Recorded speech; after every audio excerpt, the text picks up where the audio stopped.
Well, Diesel, it is time to shut it down, burn it down, close the doors. Absolutely unbelievable. The news that broke last night, and we lead the show with it on this Wednesday. We thought the NFL Hall of Fame was legitimate. We thought the NFL Hall of Fame, Diesel, was a place where good coaches and good players went after they had put in the hours and the work and the years, the hard work and the dedication that goes into their illustrious career. We thought the NFL Hall of Fame was something special until we received the news last night that Bill Belichick did not get on the first ballot. He is not a first ballot Hall of Famer this go round. Welcome into Wire to Wire. He's Diesel. I'm Cole Bryson. I don't know if I've ever seen, Diesel, the Twitterverse, the internet, come together like it did last night and this morning. How can the greatest coach in the history of the NFL not be in the Hall of Fame? 6 Super Bowl championships as a head coach, 2 more as an assistant coach. Cole, I don't know if that's not enough to get in first ballot. And like, we say that, like, there are Hall of Famers and then there are first ballot Hall of Famers. There's a difference. No doubters, right? First First time, no doubt. Yep. Without question, that guy is getting into this thing. And it just goes to show that the voters who voted, that anybody who may have had an influential voice or a hand in keeping Bill out, are just petty little children. Well, the fact of the matter is, Diesel, if those, and I wish they would release the names of the people, of the voters who did not vote Belichick in, the 40 of the 50 requirement was not met.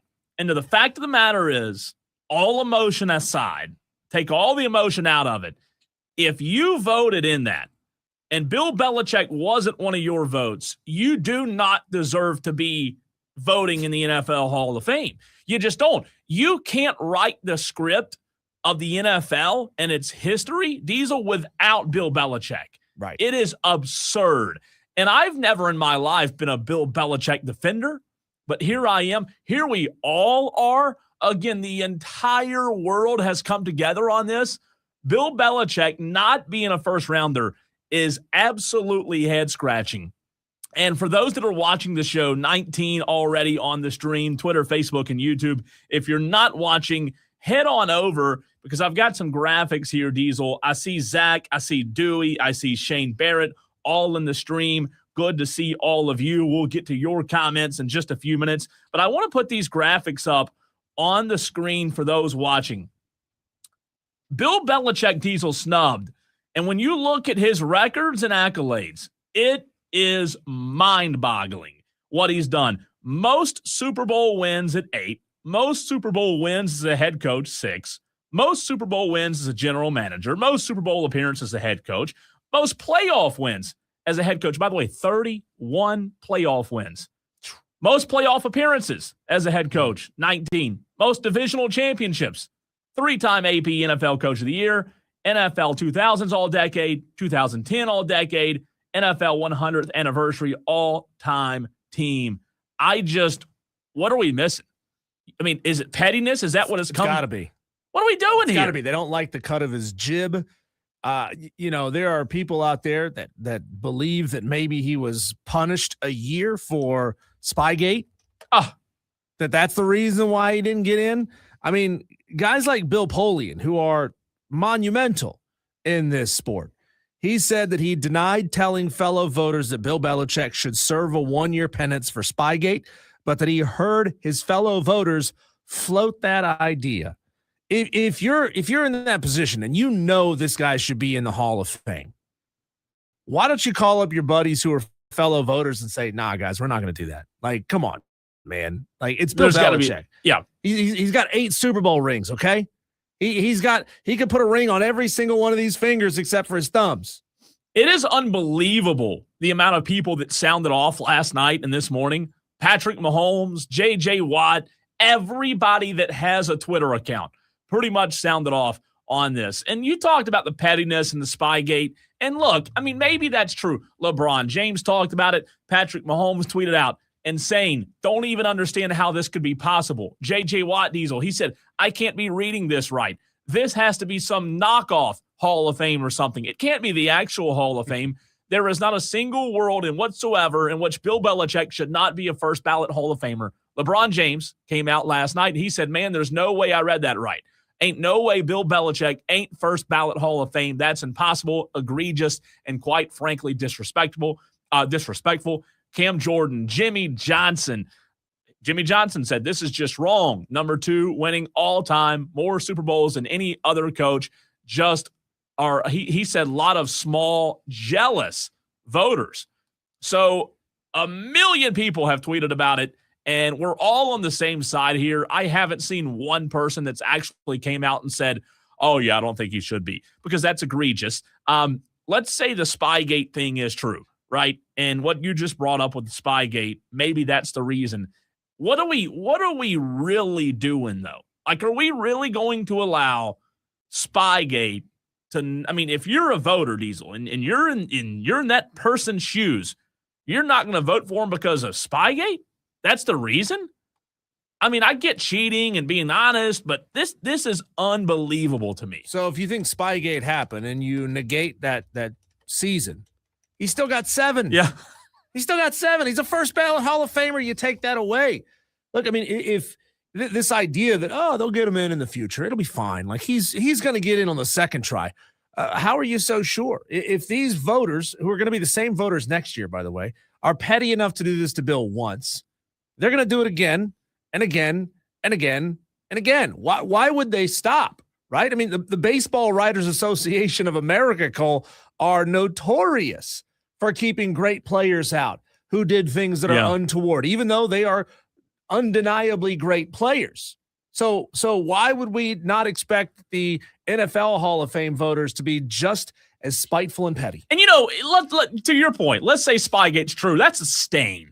That's a stain. It's not a ban. It's not Pete Rose ban. It's a stain on the entire career, which is a long, long career of Bill Belichick.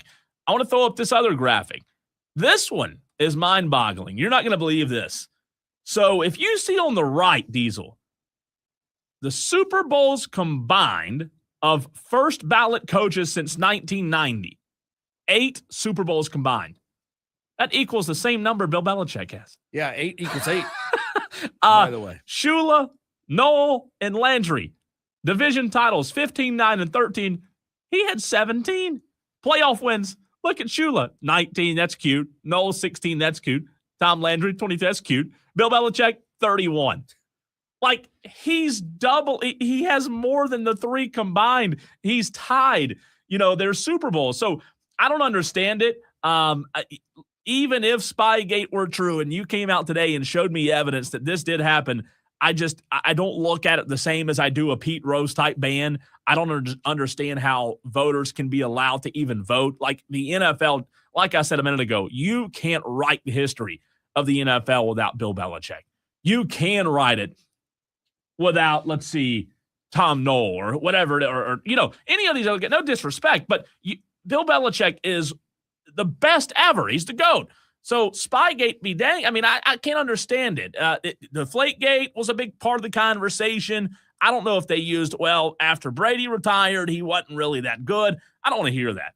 I don't want to hear it. So you're telling me, Cole, that O.J. Simpson is in the NFL Hall of Fame. Yeah. First ballot. Now, granted, his alleged murders happened after he was inducted into the NFL Hall of Fame. But they didn't go in and take him out and say, no, we can't have a convicted double murderer in our NFL Hall of Fame. They left O.J. Simpson in, and they kept Bill Belichick out on his first ballot. Yeah, it's unbelievable. Tolos, we want to hear from you at 844-326-3663. A big show coming your way today. We have Paul Mainieri, the head baseball coach at South Carolina, joining us in the very next segment. We have Indiana's win streak continuing. That question, how long will it continue? Coming up at 4 o'clock. Lulu, Kessin of the Greenville News, 422. Drake May, shoulder injury? Maybe? Huh? What? Interesting. Yeah. At 4:45, a little 2-minute drill for you coming up at 5 o'clock. And these storylines that are Diesel is going to try to excite me for the Winter Olympics. We'll see how that goes. A lot more come on the show today, but we want to hear from you at 844-326-3663. What are the Tolos saying on the stream? Let's start with Dewey. He says Bill was going good because of Tom Brady. Bill was only good because of Tom. Zach says Bill don't care. He might not care, but that's beside the point. Whether or not Bill's upset this morning, Diesel, shouldn't matter. And is Bill not upset, or is he just not showing that he's upset? Well, that's true, too. Right? Yeah. I mean, it's hard to tell with him. You can never tell what his emotion is. That's true. Hey, Bill, your only daughter just got married. Yeah. Hey, Bill, you just won $10 million in the lottery. That's great. Hey, Bill, your girlfriend just miraculously got 4 years younger. Yeah. Cool. We're excited. Don't care. Just Shane Barrett says on the YouTube stream, Shane, good to hear from you, man. Hadn't heard from you in a while. Shane says Peyton Manning is my favorite player, so I hated the Patriots, hated Brady, and I hated Bill. That being said, he should have been first ballot. That's atrocious. That comes from Shane Barrett. Dewey repeats himself again and says Bill was only good because of Tom Brady. We heard you the first 2 times. So what did you think of the did you listen to the show leading into us, Black and Abdallah? A little bit on the drive here, a little bit. One of them, I don't know which one is which, to be honest. That's no shade at them. I just haven't had a whole lot of time to figure out their voices yet. One of them floated the idea, Cole, that this was all Jordan Hudson's idea. Oh. And that she told all of these voters, or enough of these voters, don't put him in on the first one so that everybody will be talking about him leading into the Super Bowl. As you know, he's going to make everybody ask this question. He is going to be topic number 3. Yeah. After how is Drake May's shoulder doing? Sam Darnold from worst to first, and Bill Belichick. You know what? That's an interesting theory. It's a little tinfoil hat. It is tinfoil, but I like it. I'll tell you this. Bill Belichick has garnered way more attention today because he wasn't voted in than he would have gathered Diesel if they did vote him in, right? And that's what's wild about this. Like, if Bill Belichick were a stock right now, if you equated Bill Belichick to a stock on the stock market, his stock right now would be just exploding more so than it would if he would have been voted in. Because you know what?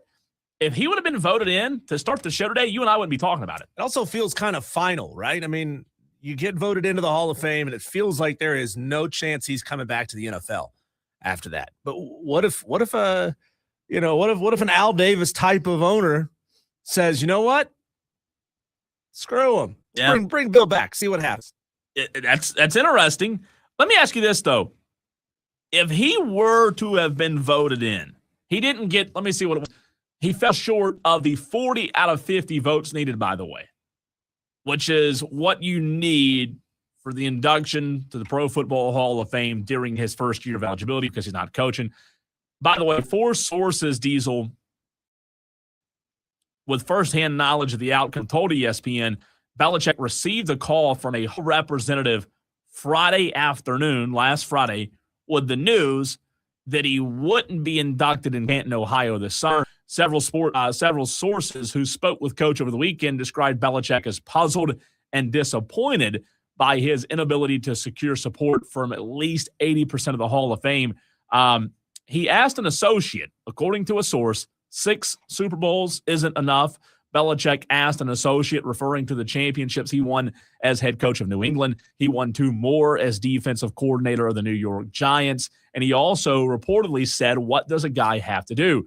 Another source familiar with Belichick's thinking, Diesel, said politics.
this side of the board has to be added to the stage. So that's true. I apologize, Tolos, if you were watching the stream and now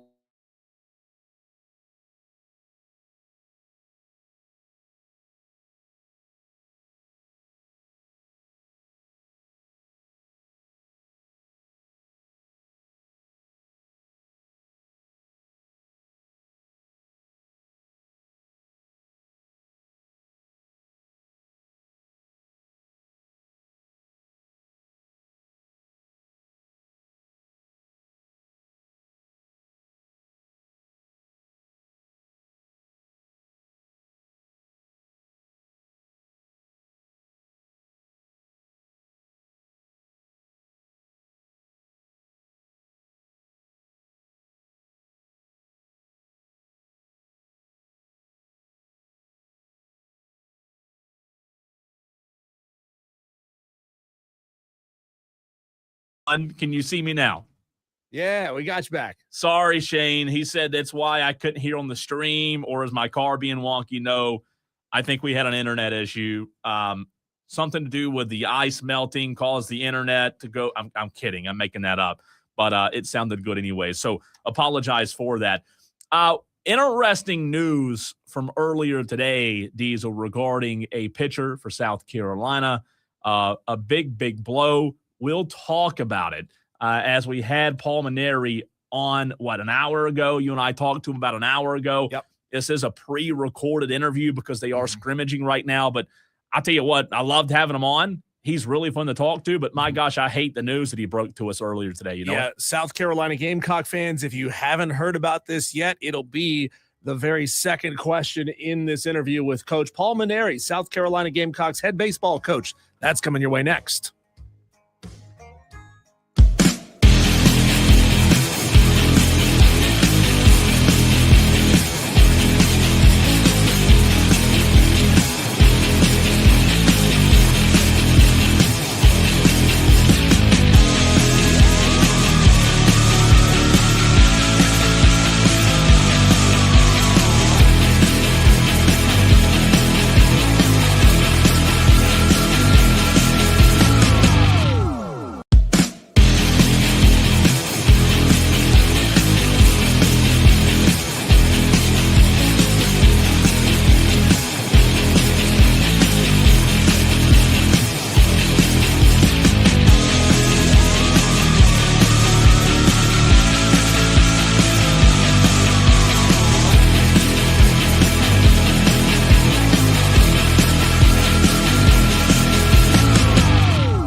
The Fan Upstate on Odyssey, no matter where you are. In the car, at home, at work. Download the free Odyssey app on your phone. Search The Fan Upstate, and you're in the game. Hey, now we roll. The Fan Upstate. The ball's in your court. Sound off now at 844-FAN-PHONE. This is Wire to Wire with Diesel and Cole Bryson on The Fan Upstate. It's Wire to Wire with Diesel and Cole Bryson. Pleased to bring into the show for the second time, entering his second season as South Carolina's head baseball coach, Paul Mainieri. Paul, proud program, looking for a bounce-back season. How much farther ahead would you say your squad is right now, less than 2 weeks away from first pitch, compared to where they were at this time last year? Well, that's a very good question. Being the first year of coach last year, we went through fall practice, but we hadn't competed against outside competition. We had, I think, 2 games, scrimmage games in the fall, but you couldn't really get a tremendous read on your team. But basically what I saw with our team during the fall, I had some concerns. We didn't have real hard throwers, and we had limited power and those type of things. But, if you have a positive attitude and you believe you're going to go out there and compete just as hard as you can. And I think when we ran into the high caliber teams in the SEC and they had a bunch of really hard throwers, it just kind of really neutralized our offense, and we weren't really able to match them. With the caliber of arms, and consequently, it just, we had a couple tough injuries that hurt us as well. But, it certainly was not a kind of season that we're used to here at the University of South Carolina, nor would we tolerate. So we worked really hard as a staff all summer, especially in the transfer portal. And we brought in, depending on which service you look at, it could have been 3rd, 4th, or 8th ranked transfer portal class in the country. So naturally, we're much more optimistic about this season, having brought in some kids that we think are very proven and really upgraded the talent on our team, across the board, both offensively and on the mound. So we're cautiously optimistic about the season and want to get this program back to where people expect it to be. Coach, it's Cole here. Appreciate you hopping on with us. Earlier today, you guys made the announcement, a tough announcement to make around Jake McCoy, the elbow injury that will be sidelining him for the entire season. Can you talk us through that? And obviously a big blow to your team in year 2. Yeah, there's no doubt about it. It's a big blow, and I love Jake McCoy. He's a wonderful young man and very talented pitcher, and he was the one really good hard thrower we had returning with experience. He's never had an arm problem, and he went through fall practice. He was great. He pitched last summer in Cape Cod. He was great. And here, very first scrimmage of the spring, he was scheduled to throw 3 innings, no more than 50 pitches. And after the second inning, he came off the mound and he said to me, "My elbow's just feeling a little funky right now. Is it okay if I don't throw that 3rd inning?" And I said, "Yeah, of course. Let's go see the trainer and let's take a look at it." And unfortunately, the MRI showed that he's got a UCL tear, and he's going to require Tommy John surgery, which is, 12 to 15 month recovery. So, yeah, I just feel so heartbroken for the young man because he's worked so hard. He's really developed a 3rd pitch, which was badly needed. His changeup has been kind of the project in the off season, to try to get better. And, he was going to be a real leader of our team. And I just feel awful for the kid. That mostly, I know it hurts our team, but for the most part, my heart bleeds just for this young man. But he's got a bright future ahead of him. He'll go through the surgery, he'll go through the rehab, and he'll restore himself to greatness. And I don't have any doubt he'll make it to the major leagues. As far as our team goes, obviously it's a big blow, but I do think we're positioned to be able to recover from it because we do have much better depth on our pitching staff this year of quality, I believe. And we're going to just need somebody to step forward and take the reins as being the number one guy on our staff. And I think we've got some candidates to do that. And I think we're going to still be able to run out a very solid, a very solid rotation and a very solid bullpen. So, we have no choice but to move forward. Yeah, Coach, tough loss for any Gamecock fans just tuning in. The announcement, number one pitcher Jake McCoy for the Gamecocks has torn a ligament in his elbow. He is done for the year. Coach, what can you tell us about Jake as a teammate, his desire to stick around the locker room and stay engaged as a leader on this team? Well, he's such a wonderful young man. I'm sure that he will. In fact, we talked about that this morning, and he wants to still be very much a part of the team. He loves the university and its baseball program. And, you know, we're so optimistic about our season going forward, you know, and he obviously wanted to be a big part of that. He won't be able to be as an active player, but he certainly can be a good influence on our team just from a veteran presence and encouraging the other guys. Coach, can you talk about Eric Parker? He played third base for Team Garnet yesterday. He typically plays shortstop, but you have KJ Scobie at short. And in terms of what Parker brings to the table, is he the type of player that you as a coach feel like you have to find a spot for on the field just in terms of his impact he could have potentially have on the team this season? Well, it's funny you brought Eric up because I just met with Eric this morning for quite a while about his role on our team. And, you know, Eric is really a fine young man, and I love having him as a part of our team. You know, the issue is, you know, no matter how much I try, when you write out that lineup, you still can only write out 9 people in those hitting spots. Yeah. And when you feel like you have 11 or 12 players that potentially could be starting players, somebody's not going to be in the lineup every day. And Eric hasn't done anything wrong. I think he's really a good ball player, and I'm going to find every way possible to get him out there on the field. You know, he is a naturalist shortstop, and I think he can be the starting shortstop at some point in his career, you know, for the Gamecocks. But KJ Scobie is really an outstanding defensive shortstop, and he also is going to be one of our better hitters. He's a draft-eligible sophomore this year. And I don't have any doubt that he's going to be drafted pretty high after this season is over if he has the kind of year we all expect him to have. So Eric has to be a little bit patient there. But in the meantime, we're going to find a role for him, you know, whether it's a defensive replacement at third base, whether it's a spot start at shortstop, whether it's you know, I mean, our second base situation is a little bit in flux. We didn't have anybody that really jumped out in the fall as far as grabbing that position and running with it. We did recruit a kid by the name of Logan Sutter, who is actually in his 5th year of eligibility, you know, the Pavia rule. And last year at Purdue, he had 15 home runs and had 22 doubles. And that's the kind of hitter we expected to get when we recruited him. Now, he didn't show that in fall practice, but I'm still optimistic that we're going to see the real Logan Sutter this spring. And if we do, then, you know, Eric is a little bit of the odd man out as far as the starting lineup, but he's going to be a very, very valuable player coming off the bench in a variety of roles.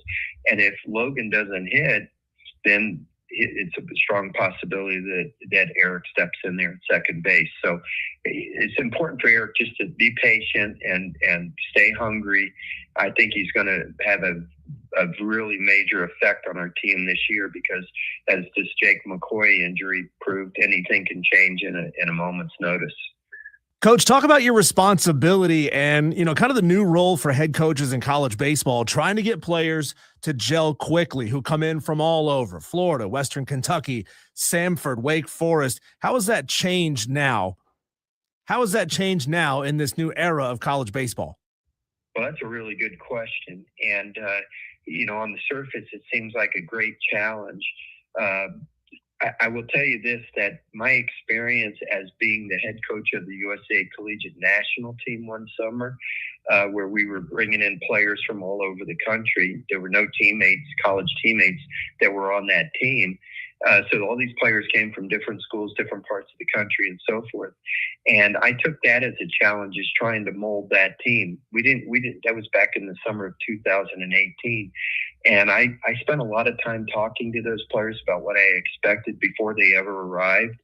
And, you know, expected, you know, them to be team players and unselfish. Everybody was the 3-hole hitter on their college team, but hey, everybody's not going to hit 3-hole for the USA team. You know, you might be batting 8th. You might be asked to bunt. You may not play every day.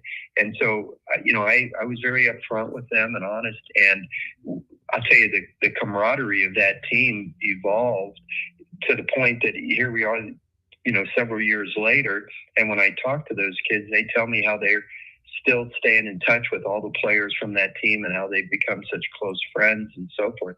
So I think that gives me a lot of confidence as a coach that we can mold these kids together.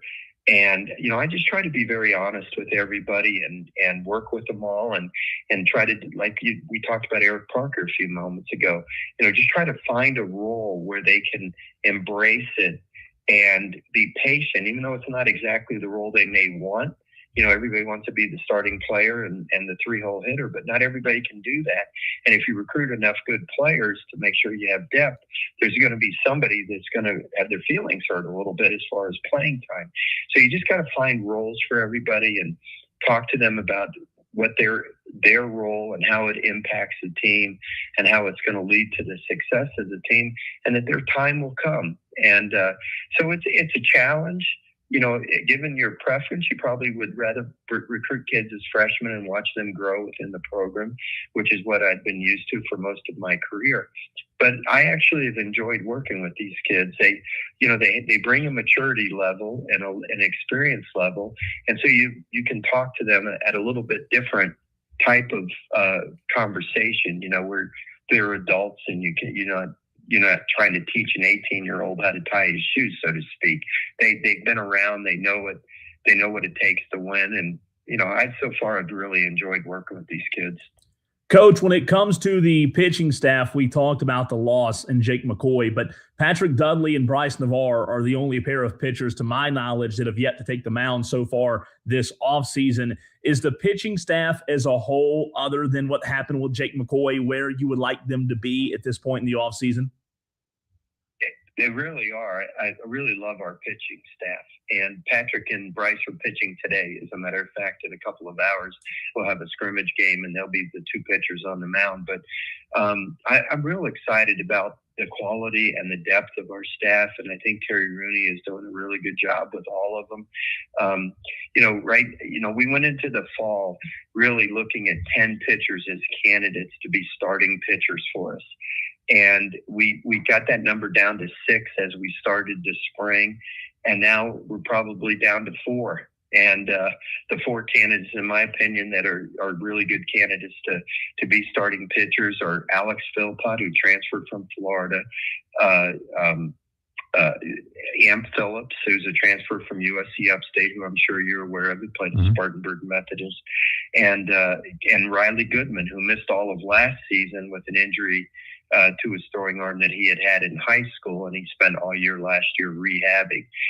And then finally, Josh Gunther has been really impressive, a transfer from Wake Forest. So 3 of those guys will end up being in the weekend rotation, and one of them will move to the bullpen, which will strengthen our bullpen. And I do think that we have some really good arms in the bullpen as well. So, when you add it all together, I think our pitching staff is actually going to be really solid. And listen, everybody in our league, plus the series with Clemson and playing North Carolina, everybody's got good pitching these days with the transfer portal. So I don't think we're going to have to take a back seat to anybody, quite frankly. Paul Mainieri, head baseball coach at South Carolina. Coach, for our listeners in the Spartanburg area, those listening on 97.1, they're going to get to see your Gamecocks early in the season in that fantastic new facility there in Spartanburg, Fifth Third Park, home of the Spartanburgers. Do you see your players getting a little extra pep in their step when they're playing in a brand new building like that with all the fancy bells and whistles? Yeah, I'm really excited about coming up there and playing Wofford. Of course, they've had an outstanding program for many years. One of the things when I became the coach here, I thought was important was to take our team around the state. As the University of South Carolina, I just feel like it's a responsibility to promote the sport of college baseball and go to some places that maybe hadn't gone to in previous times, and hopefully those schools can attract big crowds for the game with the Gamecocks coming in and just make it a great experience for everybody, our players as well as their players and the people of the community. But when you get a chance to play in a beautiful new ballpark, I've heard so much about the park in Spartanburg that I'm just really excited about it, and I'm sure our players will be excited about it as well.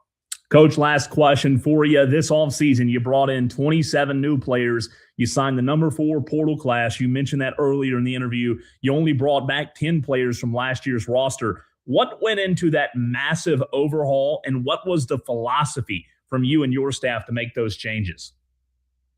Well, I think if you look around the country, it's pretty normal. Even the top teams in the country that, LSU, won the national championship last year. I think they have over 20 new players on their team. Tennessee's got over 20 new players on their team. So it's not something that's unique to the University of South Carolina. It's just kind of the way of the world now. Players leave for various reasons, and unfortunately, sometimes it's because somebody wants to pay them more money than you're paying them, or pay them some money and you're not paying them any money.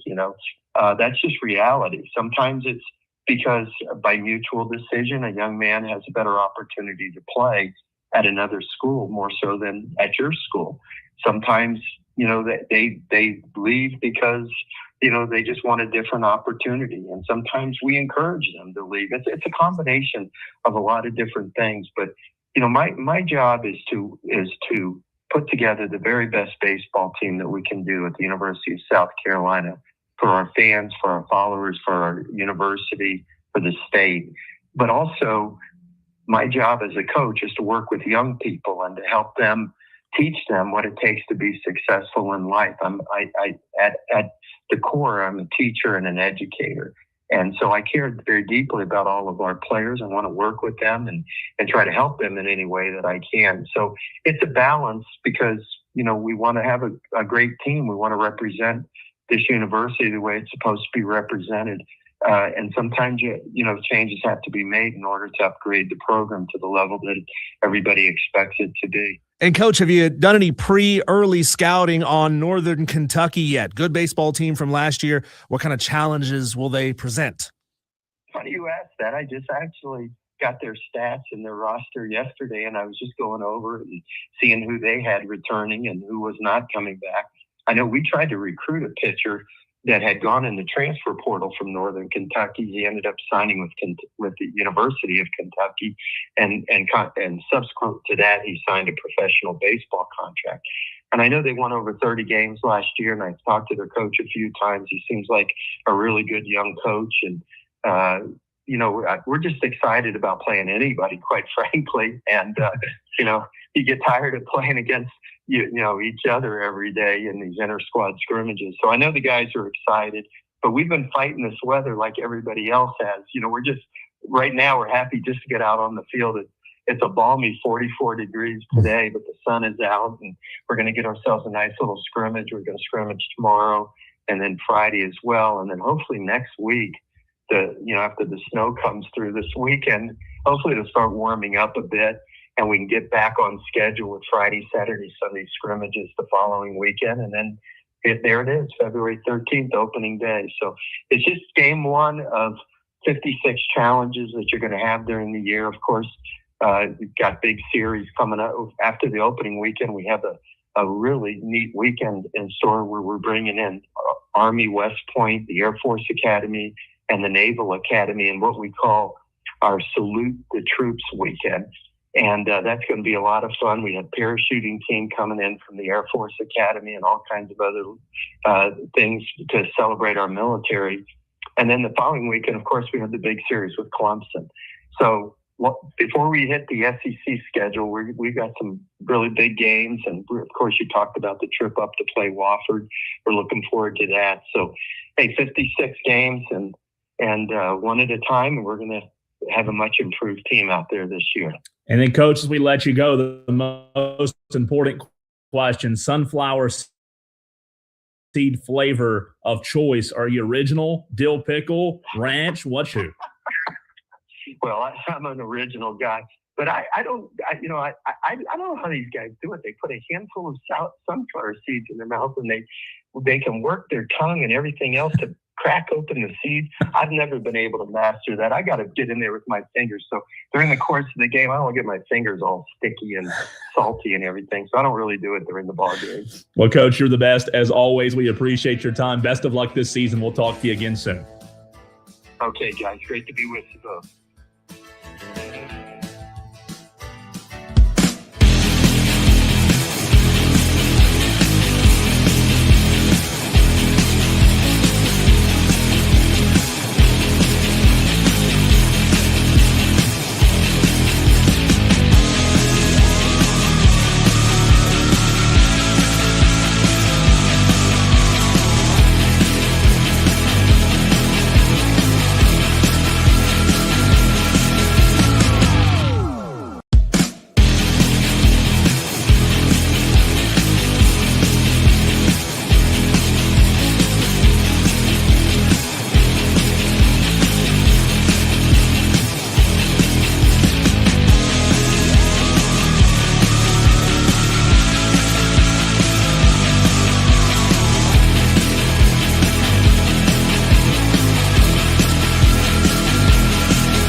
fan upstate. A very short segment here, Diesel, so we will get to our Daily Wires a little bit later in the show. We have two things to address here. One's important, one's kind of not important. We'll get to the kind of not important one first. Shane Barrett brings it up because I did ask the question of Paul Mainieri.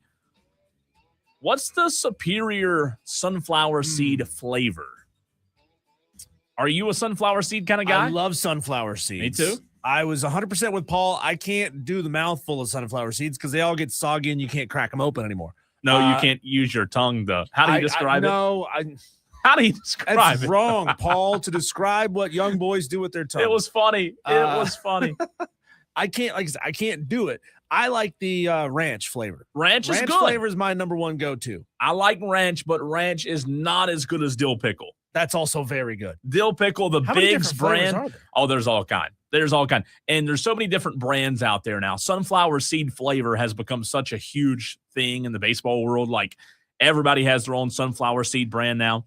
Cinnamon flavored sunflower seeds? Cinnamon. I've tried them. Get out of here. I've tried them. They're interesting. Cracked pepper. I'm in with that. I like that. I'm in with any of the barbecues and the bacons. Oh, bacon? I hadn't had any bacon. Like jalapeno ranch. Yes. Yes. Hot and spicy. Yes. Frank's Yes. Red Hot. No, I don't dig. I don't dig buffalo sauce that much. Are you kidding me? I'm dead serious. That'd be really good. I hadn't had I have not had buffalo sunflower seeds, but that sounds amazing. It sounds amazing.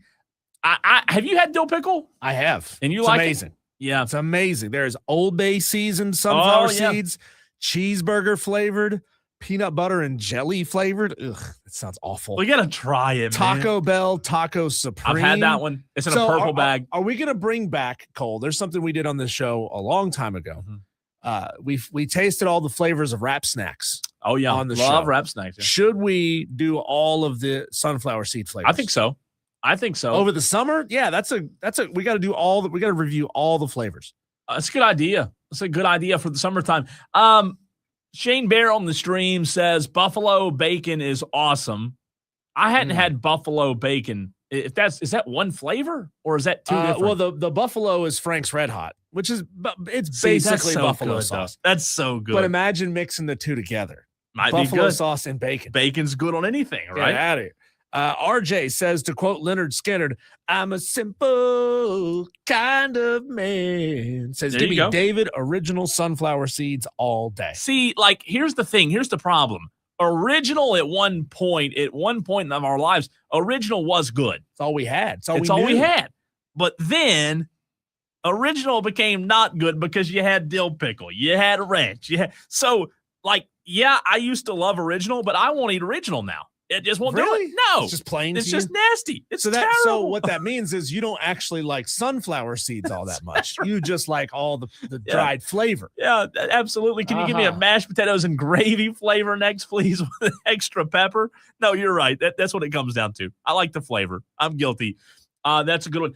Second thing we got to touch on real quick, Jake McCoy injury, reacting to what Paul Mainieri said, Diesel, a tough blow.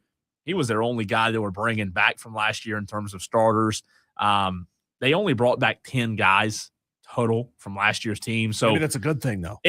I'm sure it is. Team sucked last year. They were horrible, but they were not having that guy. TikTok videos instead of focusing up. Jake McCoy was, the Friday night guy, from what we could tell. And to not have your Friday night guy, that is a big, big blow. And in South Carolina, all the newness, I don't know. I don't know what to make of it. I mean, is it a huge deal?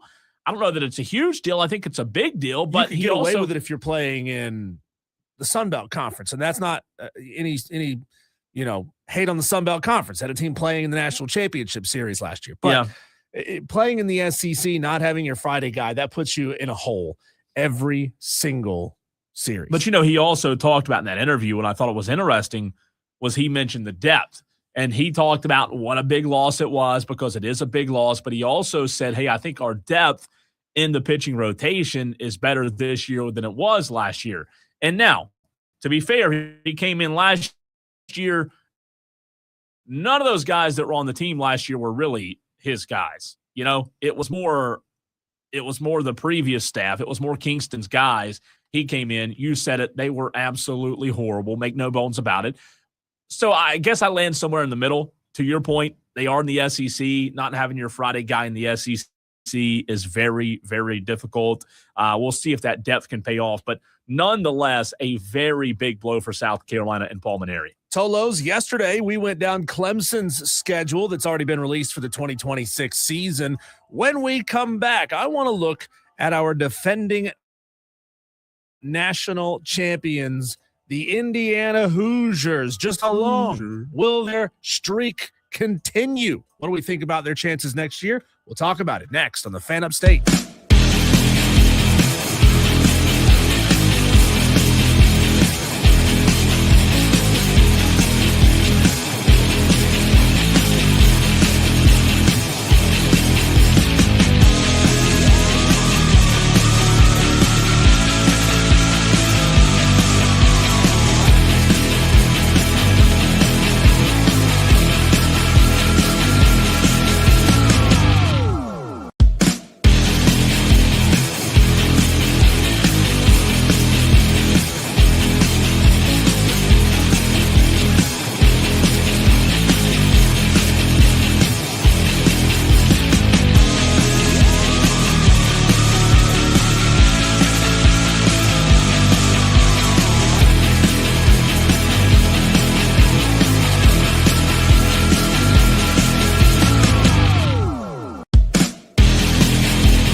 A 16-0 season for the Indiana Hoosiers, Cole, and they're hoisting the national championship trophy.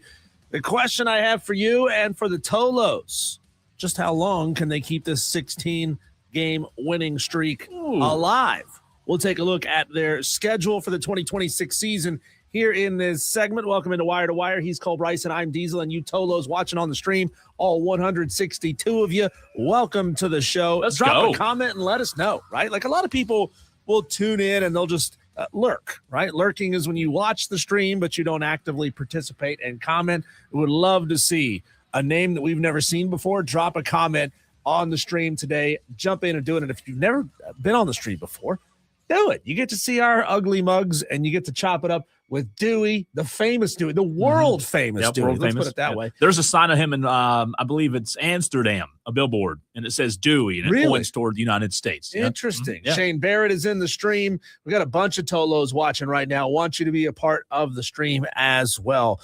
But Cole, I guess we're going to find out, right? Because everybody, they gave Fernando Mendoza a lot of credit for being a phenomenal quarterback for the Indiana Hoosiers. We're going to find out just how good of a head coach Curt Cignetti really is in 2026. They came out like a bat out of hell his first season, made it to the playoff. A lot of people called them frauds, and well, they got exposed once they got into the playoffs. And then he did it again in 2026, going all the way to the national championship game with a bunch of 3 stars and a transfer quarterback from Cal. Nobody sees transfer from Cal on a transfer log and says that guy is exceptional because he came from Cal, right? Well, like you could look at a guy from Alabama and say, oh, he's got to be pretty good because he's coming from Alabama, or he's got to be really good because he's coming from Michigan. Nobody's looking at guys from Cal saying, oh, my God, they stole one. All of the things that you just said, Diesel, prove why Curt Cignetti should have retired. And there's still time, by the way. They prove why Cignetti should get out now. Because, and I mean this, I know hurt his legacy. I know this sounds crazy, but like he's not the only one playing with these big, machine guns. He's not the only one that has this ammunition. He's not the only one that can recruit good players. I think he should win the national championship, hire within a month, 2 weeks, bring the new coach in. Because the reality is, you said it. They got a guy from Cal. I'm not saying it was lightning in a bottle, but do I think they're going to win it all again next year? No, I don't. My point being, there are so many good teams out there because of NIL, because of the portal. I think it's going to be incredibly difficult in this new era to repeat success. Of course. I mean, and obviously the dynamic changes. The longer the hunter, you are the hunted, right? Yeah. And coming out of 2024, they had a big chip on their shoulder, right? Like they got to the 12-team playoff. People said they didn't belong, and they got beat. They didn't look particularly great doing it. So you come out of that season fired up, ready to go. You come in.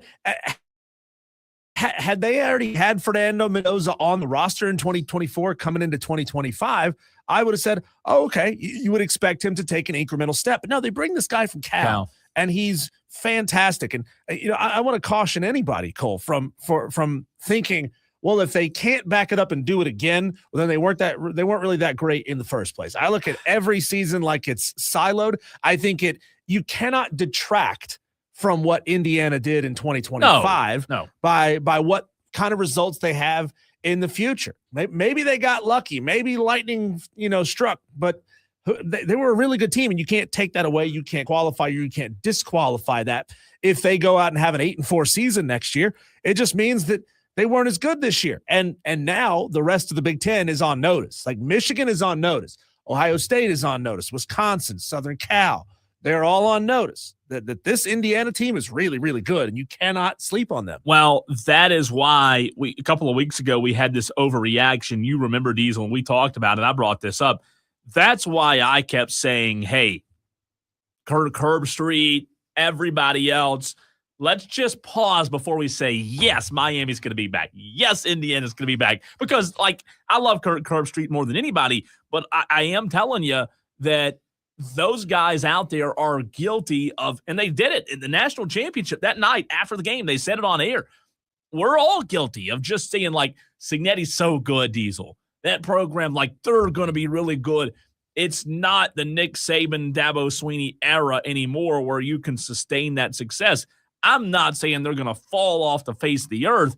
I'm just saying I believe we're in a new era where you're going to see all kind of parity continue to pop up. Well, think about this. When we talk about court cases, what do they always say? Allegedly, reportedly, what sources are saying, right? You separate yourself from these predictions by saying, allegedly this could happen, or this is what I'm being told. You don't have declarative statements. You have, this is what I'm hearing from other people.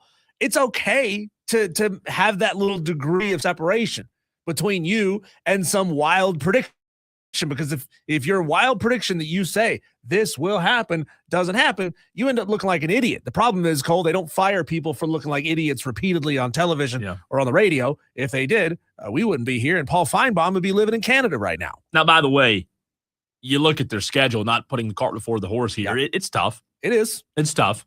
They're not playing just a bunch of nobodies. But the good thing is, I think what we hadn't touched on yet in this segment, the fact of the matter is, in this new playoff, and if the playoff continues to expand, Diesel, I think you're going to see the Big Ten Conference continue to be successful, because you are tested at the very top of the conference, because what we've seen now the past 3 years has shown us what? The best teams in college football live in the Big Ten. So you're going to get tested as we go through the schedule. Yeah. What's their streak right now, you said? 16 straight. That's impressive, man. So that's impressive. What do they bring back? What do they lose? We got to know that before we can figure out what they're going to be next year. They lose, obviously, Fernando Mendoza going to the NFL. They're losing Omar Cooper Jr., their elite wide receiver. And he his declared brother, by for the the draft. Yep. Fernando's brother. Omar Cooper Jr., good God. 937 yards receiving last year, 13 touchdowns. They lose Elijah Surratt, 830 yards and 15 touchdowns. They're going to lose Michael Kamara, elite defensive end, Luis Moore, D'Angelo Pons. They're losing some guys on the defensive side of the ball, Cole, but they're also getting back some pretty good starters as well. Offensive lineman Carter Smith. There were rumors that he could go to the draft. Bray Lynch, offensive lineman. Tariq Tucker, D lineman, who announced he'll come back, 38 tackles and 6 sacks last year. Amari Farrell, who's a safety, 48 tackles, 4 interceptions. And oh, by the way, they had a very good portal class. Number 8 transfer portal class in the country. And you know that a lot of portal classes are based on size. That's how they rate them, based on size. But among classes that had a similar number of incoming players, they were better than Texas Tech's class, better than Notre Dame's class, better than Texas A&M's class. Yeah, it matters. I would like to continue to see this data as the years go by on the national championships. I think they're going, Diesel, I think they're going to have a very strong portal class. Mm-hmm. I just am very fascinated by this.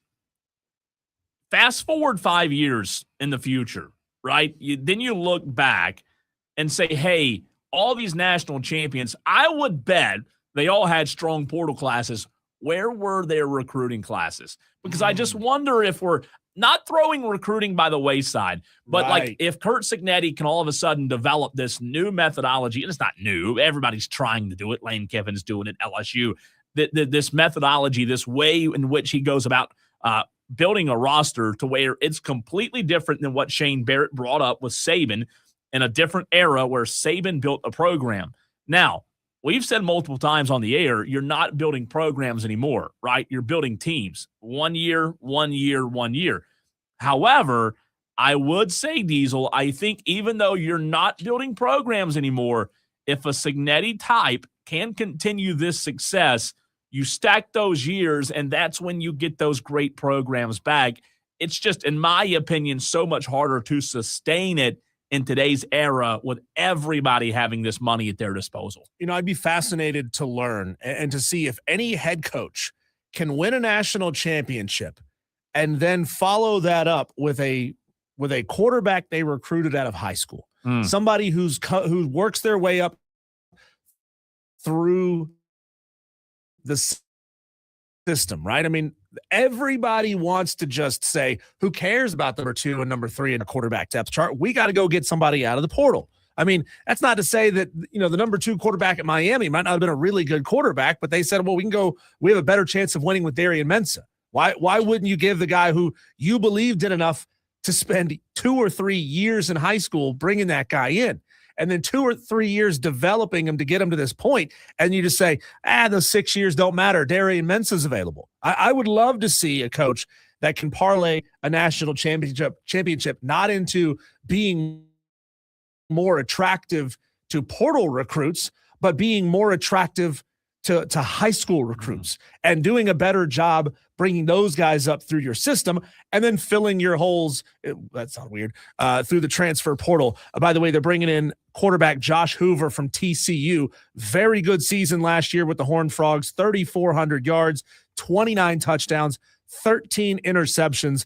That's who they're going to have to do it with next season, Cole, compared to that to Fernando Mendoza's final year at Cal, 3,000 yards, 16 touchdowns, 6 interceptions. So his numbers are certainly more impressive than Mendoza's coming in. And can Kurt Cignetti sprinkle some of that special seasoning on him to make him an even better quarterback than Fernando was? I'm doing some quick research off the cuff. You mentioned portal quarterbacks, and then you also mentioned coming back the following year with let's call it a blue chip quarterback, right? A quarterback that you've recruited out of high school. Could that happen? Well, when's the last time? And again, I'm literally researching this as we speak. When's the last time in the new era of college football, Diesel, that we're in right now that let's call him a blue chip quarterback just for the sake of an argument, started the season at that school or started his career at that school and won the national championship there. Will Howard, Ohio State, started at Kansas State, transferred to Ohio State. So 2 years in a row now, you've had a transfer quarterback win the national championship. 2023, J.J. McCarthy in Michigan, right? To my knowledge, he was a Michigan guy through and through. I believe you're right. So I think he was he's one of the only ones in recent memory. Do you have Indiana's schedule pulled up for next year? I do. So 16-0. Just shout out the number. North Texas. 17-0. Howard. 18-0. Yeah. The Howard what? You said so you gave it away. Bobcats? Bison. The Western Kentucky Hilltoppers. Hey, that's 19. All right. Then they face, for the first Big Ten matchup, the Northwestern Wildcats at home. 20-0. They go on the road at Rutgers. 21. They're poor. On the road at Nebraska. Matt Rule, baby. Yeah. What a big upset Without that would quarterback, be. Nebraska. Who's going to be playing quarterback for Nebraska next year? Yeah, I'll say close game, but I'll say Indiana wins. 22-0. Yep. 22 game win streak. Ugh. Then they get Ohio State at home. It's at Indiana? At Indiana.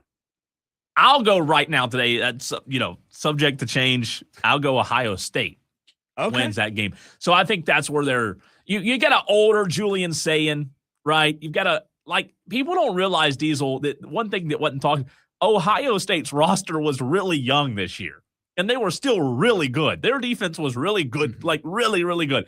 They were really young. I would say just right now off the cuff, I'd say Ohio State gets Indiana. They lost to them in the conference championship game, Diesel, just a month and a half ago. Yep. So I'd go streak ends at home against Ryan Day. What about you? 22. I agree. Okay. I agree. That's going to be really tough. And obviously it really matters how good Hoover is when he comes in, right? 100%. If he can pick up where Mendoza left off, maybe we're talking about another win and a 23-game win streak. Cole, then after that, they have to go on the road at Michigan. I think they'll if what I said's true and they lose to Ohio State, I think they'll for sure bounce back the next week against Michigan. I don't know, man. I might could see them losing 2 in a row. Oh God. 2 in a row. Then it gets easier, right? They get a little break there with the Minnesota Golden Gophers. They're paddling the boat up there, rowing the boat. Yeah. They're bad. USC at home. Win. I'm going to say win. Yeah. Washington on the road. Win. Coin flip for me. Purdue. Yeah. That ends They're the not season. playing the Commanders, Diesel. It's Washington, the college football team. Yeah. The Huskies. They're not playing. You coin flip. But hey, Washington got their continuity at the quarterback position in Washington, even though he didn't want to stay. So for all the Big Ten guys, Buckeye Mike, and all those out there who love the Big Ten, look, I will admit the best teams live in the Big Ten. There's no doubt. The championships prove that. But that is a weak schedule. They'll make the college football playoff next year. They will be in the CFP, even with the Hoover kid. What's his name? Hoover? The quarterback, Shane, you said a minute ago. I got to find him. Josh. I don't know what Josh Hoover looks like. 3,400 yards, 29 touchdowns in the Big 12 last year. Where was he? He's at TCU. Okay. Good quarterback. Yeah. They're a playoff team. They're not losing more than 2 games. Like this year, they didn't lose any, obviously, but 12-team playoff, Diesel. Okay, they're playing in the Big Ten championship game probably, right? Maybe. If not, they might be, they might still get in. Right now, looking at their schedule, are you saying yes or no college football playoff team next year? Oh, man. I say yes. I got them losing at Ohio State, losing at Michigan, and that'd probably winning on the road at Washington. So that I got them at 10-2. That's a playoff team. That's playoff, yeah. Playoff team. Now, those 2 losses right there, the timing of those 2 losses will be interesting if they lose back-to-back. But if they can bounce back and beat the tar out of Minnesota, beat the tar out of USC and Washington. I don't know, man. Like, let's say, for example, here's a fun game to play. Let's say they start, 6-0. So they're at, what are they, they're top 3 in the country at 6-0. Mm-hmm. Okay, they lose, let's say you're right, they lose to Ohio State and Michigan. How far do they drop? They're out of the top 12, probably. 12, 13, 14, 15, somewhere? Back-to-back. Depends on the manner of their loss. Let's just say they're both 10-point or less games. I could see them falling to 15. Okay, so is Minnesota, Southern Cal, Washington, and Purdue going to be enough to catch? That'll be interesting. Enough to catch it'll be interesting. I think they lose 1. I think Kurt Cignetti gets them back. I don't see them losing back-to-back. I don't think they're going to be near as good as they were this year. But I still look at Indiana as a college football playoff team. Tolos is Indiana, in your mind, a college football playoff team? 844-326-3663 next year. I say yes. Diesel in the same boat. He has them 10-2. I have them 11-1. They're still bringing back some quality players, though, and reloading in the portal. One more quick thing. Let's also do a study 3 years from now, maybe 2 years from now, Diesel, and say, are the national champions behind the 8 ball the next year from a portal standpoint because they're playing so late and the calendar so jacked up? They don't have the advantage that LSU has. LSU didn't make the college football playoff. Lane Kiffin was, stacking his portal players. Are we quasi arguing that it's better to not win the national championship because you can do better in the transfer portal and recruiting? Is that where we are now? I mean, kind of. Hey, we say it's better not to make your conference championship game because you get to play a cupcake in the first round of the 12-team playoff. It's like losing the Super Bowl. What's in it? What good does it do you to lose the Super Bowl, Diesel? If you make it to the Super Bowl itself and you lose, you know what draft pick you have the next April?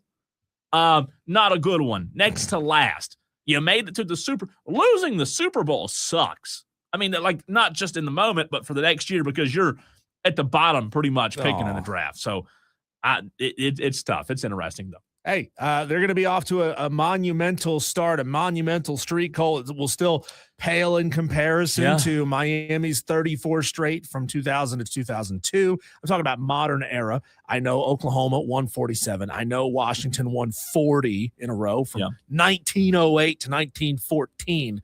Talking about the modern era, they'll still have a long way to go. They'd have to go undefeated again this season to be in that kind of conversation. Long way to go in a short time to get there. A Gamecock-heavy show continues as we go to the phones and bring in Lulu Kessin of the Greenville News, who you hear every Wednesday at this time next.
and Cole Bryson on the Fan Upstate.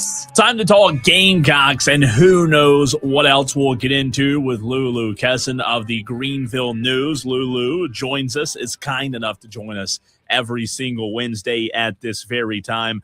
Lulu, earlier in the show, we were talking with Paul Mainieri, the head baseball coach at South Carolina, about sunflower seeds and sunflower seed flavor for baseball players and baseball coaches. That's a big thing in the dugout while the game's going on, obviously, to snack on. But I want to know, from a sports writer professional as you are, when baseball players snack on sunflower seeds, what's the go-to for sports writers?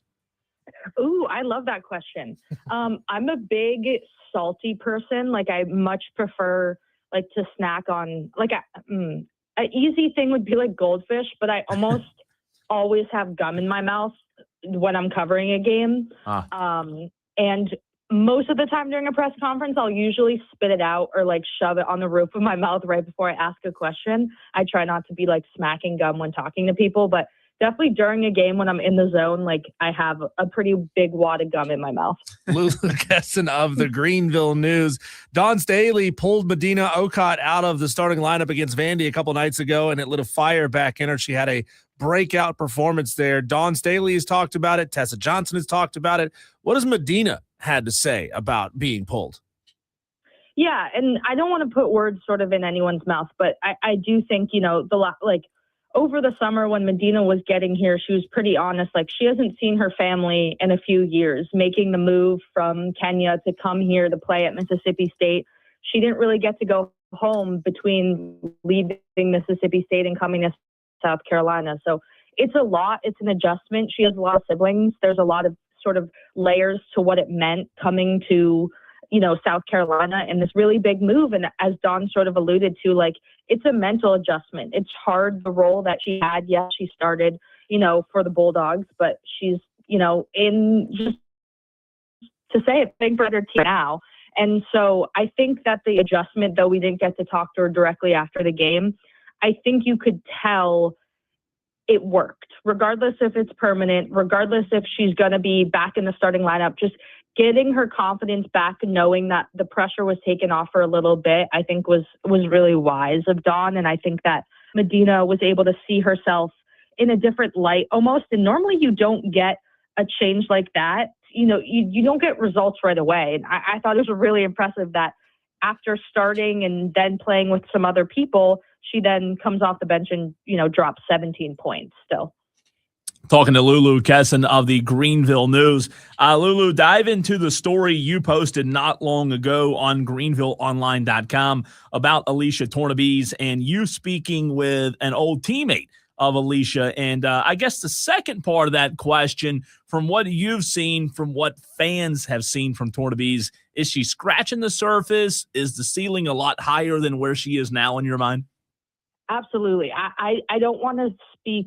I'm careful to say too much after 4 games, but if I'm speaking solely on what I've seen from Oklahoma, she has the potential to be a game changer at South Carolina. In my eyes, I think that once she's able to get just a little stronger, a little bit more comfortable with how they're calling fouls, in college versus professional in France, she has sort of this offensive versatility that 6-7 players don't have.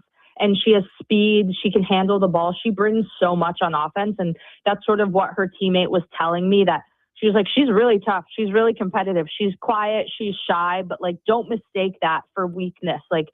She's just as strong as any other player, even if she's not going to be talking the most in the locker room or sort of things like that. The player that I spoke with is a 6'5" center who's 30 and has had time in the WNBA. So she's seeing some talent, and she's basically saying that Tornabese has a really bright future and she's going to evolve quickly. And I think that's what we've seen so far. You look at how I watched her and Medina Okot in practice today, and they were working on post moves, which is sort of one contested defender, not full on man defense, but they both just showed a lot of creativity in their footwork, and that's sort of hard to get from a freshman. That's something that Joyce Edwards had, that Asia Wilson said was really rare, that you don't learn a lot about footwork and reading the defense until you get into the, WNBA. So I think Tornabese is going to bring a lot to this team. I think she could potentially, I'm not saying she's all of a sudden going to win, be a game changer in 2 weeks, but if she's kind of continuing on this impressive path, I think she'll even look like a different player even in late February, in March, than she already has. But what we've seen so far, I do think is impressive. Lulu, a quick follow-up to that regarding Tornabees. Has she spoken on how the play and style or anything like that is different from France to what she's playing in now, or has Dawn spoke on that at all? Dawn has. Understandably, they're sort of hesitant, or I wouldn't say hesitant. They're slowly working her into media and talking with us just because Gotcha. English isn't her first language. Yep. But Dawn has talked a little bit about that. Playing with it's kind of a different style of play, but the pace of play, it translates. And I know that might sound kind of like conflicting, but the way that the game is played, while different, she understands the kind of necessary pace that she'll need both mentally and physically. Like, it's a rapid adjustment type of thing. It's reading offenses, defenses, it's teams pressing, those things like that she knows sort of will translate well. And sort of in addition, just knowing how to like handle herself as an athlete. She's not just an 18-year-old coming out of high school. She's an 18-year-old coming out of professional, which is pretty rare. And that's definitely a huge advantage that she knows how to wake up for a practice and things like that. Lulu Kessin of the Greenville News joining us here as she does every single week. Dawn Staley famously lets her players call timeouts. How much other autonomy does Dawn give her players to sort of be court generals out there? Does she allow them to change defensive looks? How much more input do her players get? I think it depends on, I won't say it depends on who they are, because I don't want to sit here and say I know for sure that she will let one have more agency than the other. But I do think Dawn really lets, especially someone like a Raven, Dawn expects them to run most things on their own, recognize most things on their own, make changes on their own by this point. A lot of times when we'll ask a question about Raven, Dawn will sort of repeat the same sentiment of I don't really have to tell her anything. Sort of hey, she's running the show. And I think that it's been interesting because they threw in a little zone against Georgia, and they did a little bit against Arkansas. They're sort of getting, I guess, a little bit of different looks on defense this year, but on offense, they have such a dominant team offensively that still is a little bit different than maybe the era of, with the freshies and things like that a couple years ago. But I do think it's sort of a big difference on offense right now than at least last year. And I think because of that, she's really letting Raven have a lot of flexibility in what they want to run. And I don't know, the play that happened in the loss to Oklahoma last week, Dawn said afterwards that she wanted Raven to make a play there. I don't know if that meant Raven didn't run the play that they called for her, but it did sort of, Dawn really emphasized, I trusted Raven in that moment to score. Lulu, Joyce Edwards, kind of like a Swiss Army knife, right? Maybe not averaging a 25 or a 20 points per night, filling up the stat sheet in that regard. But when you look at what she's capable of, how do you think Gamecock fans will remember her when when her career is finished as a Gamecock? Not wishing her career away by any stretch, but one that I find very interesting in that she's not the most flashy, but she can do it all on the court. Yeah, and I think one sort of major thing that she's trying to really improve at is her passing. And that isn't to say she didn't come in with, a good view of the game, but I think that's something that Dawn really is trying to pull out of her. Yeah, you can score, 34, but also you can score 15 and have 7 assists, which is something kind of exactly to your point. I think Vanderbilt was her most complete game, and Dawn sort of hinted today that was one of her better games of her career because she was doing it all. She had 16, but she had 7 rebounds, 6 assists, only 1 turnover. So I think that she's the type of player that when recognized, she can win one-on-one matchups. I think that's something that she brought in from day one. But I think when it's all said and done, she's going to make a massive leap into who she was as a player in every way based on coming in here as this freshman that sort of had really good footwork and a high ceiling. I think if she continues to sort of grow at the rate that she has in 2 years, I can't imagine what it's going to be like at the end of 4. Lulu, I know Dawn would probably say she doesn't even realize that they've been dropped in the rankings, but South Carolina falling from 2 to 3, even though they got one more win than UCLA does there at number 2. Does it shock you that this happened, that the UCLA made that jump? And how does Dawn typically let things like that, or players for her, let those things fuel them? Yeah, I think everyone's on social media, right? Everything's going to be, whiteboard material, locker room conversations. Like, there's nothing that people see that won't somehow impact them. I think that Raven especially has learned to really block out social media, but at the same time, like, if you want to use that as fuel, you can. And I think players do to some regard. It's tricky. Like, I do not envy AP voters because it's hard. You have to contextualize the entire season, but also you're supposed to make an opinion on the last 10 days or however long, 7 days in between. And so for me, I understood in the context of, okay, UCLA beat Oklahoma earlier in the year and South Carolina lost to an Oklahoma team that's great, but they should have beat. So I get the jump, but if you kind of look at similar, like both South Carolina and UCLA beat Southern Cal, and then both had a loss to Texas, but Oklahoma lost to UCLA. So I get it, but I think anywhere from like 1, I guess I think UConn should still be 1, but I think anywhere from like 2 to 3, 2 to 4 will be realistic for South Carolina this season, just based on sort of the 2 losses so far. Lulu, on the football side of things, Nick Mainieri, did you expect him to have the rookie season that he has in Seattle?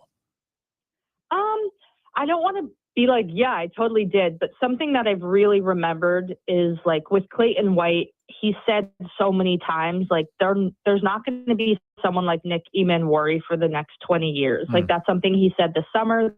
That's something that he just, talked to me about today. I think that overall, I picked up on the fact that Nick was a rare talent. And I was surprised, I guess, when he dropped to the second round, and I sort of maybe fed into the belief of like, oh no, that's a bad sign. But the reality is, like, impact players make impact regardless of where they're drafted. And I think Nick is a really great example of that. And so I'm not 100% surprised, because I did really hear, like, Clayton wouldn't just say that about anyone, and he wouldn't just say it to say it. So I trusted that, but you never really know how what it's going to be like in your NFL rookie season. But it's quite remarkable that he's one of the best defenders on a team that's playing for a Super Bowl. Lulu, Cole and I had sort of an off-the-cuff conversation yesterday about Shane Beamer and, whether or not he finishes out the 2026 season as the head coach at South Carolina. I think Jeremiah Donati is the type of AD that would want to keep him on all season long, even if it doesn't go the way that they want it to. But also, we know the breakneck pace of coaching hires in college football. And if you want to have access to the best coaches, you got to be one of the first ones to let your coach go. So what does your heart tell you about what happens with Shane Beamer next year? I agree with the sentiment that, like, with the landscape, you have to act fast.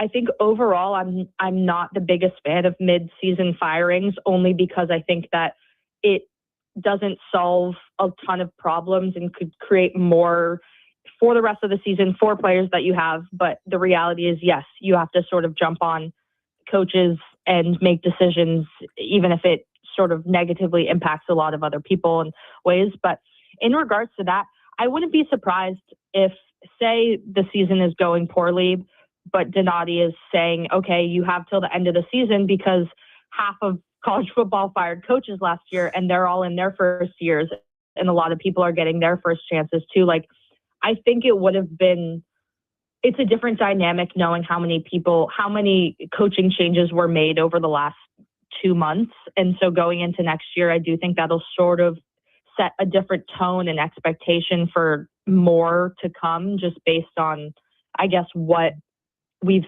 seen in the last season. Lulu, you're the best. Always appreciate your time, and we'll do it again next week. Sounds good. Thank you, guys. Have a good one. You too. Lulu Kessin of the Greenville News. Fantastic stuff. If you missed any of that, you can go back and find it on the free Odyssey app. Good stuff from Lulu. When we come back, Cole, let's hear directly from the head football coach of the New England Patriots. Is Drake May's shoulder okay? They're not scoring very much, and, well, they got a big game coming up here in less than 2 weeks. What did Coach say? Next.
On the Fan Upstate. Cole, if you are a fan of the New England Patriots, you're probably crapping bricks right now at the thought of Drake May not being 100% going into the Super Bowl.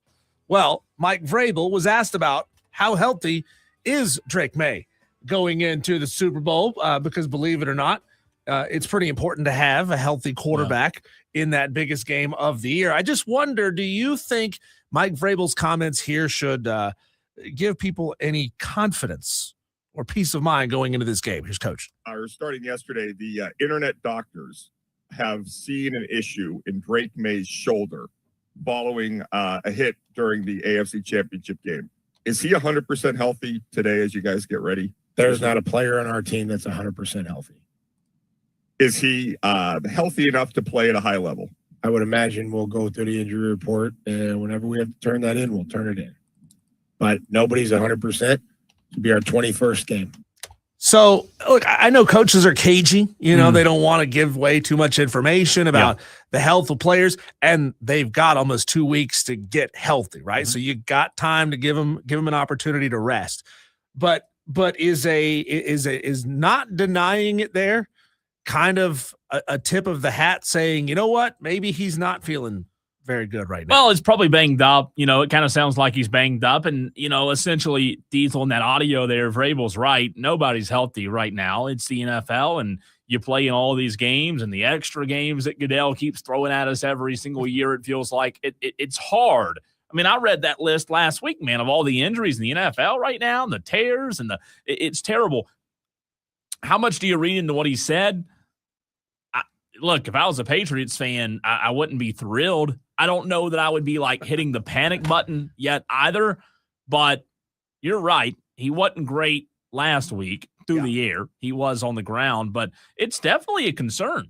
So maybe, and this is an idea that people have thrown out there for college football, maybe we should play the Super Bowl to start the season. No. Yeah, I mean, you have the regular season, you have the playoffs, and you give guys months to get healthy, and then you got the best two teams going at it. That's a different team, though. Different tean. Dumbest idea ever.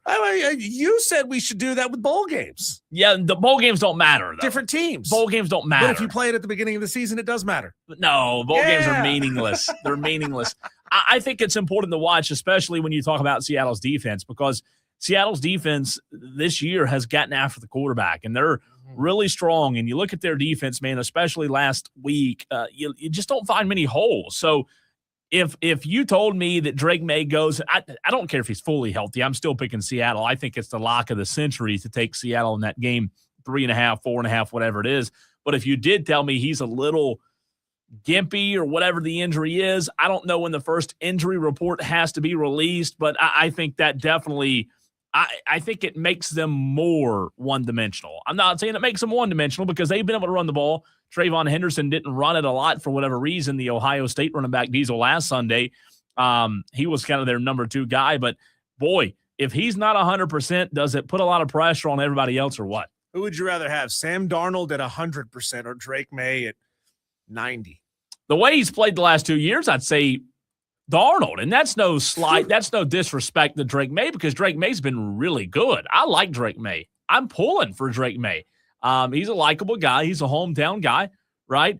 But when it comes to what they've done the past 2 years, I know what happened last year in the playoffs with the Vikings and Sam Darnold, but you look at what happened the last 2 years, just statistically, Sam Darnold's been as good as anybody in the NFL the last 2 years. You know, with this game being the nature of the Super Bowl being what the nature of it is, with long delays, long commercial breaks, getting out of your rhythm of a normal football game, I'd 100% agree with you and say that this game favors the team that's playing better defense. And right now, that's the Seahawks. Yeah, they are. And you also look at the what the injury is. I mean, that was very vague right there, wasn't it? The audio, in terms of what Drake May's injury could be. Have you seen reports on what it is? I haven't.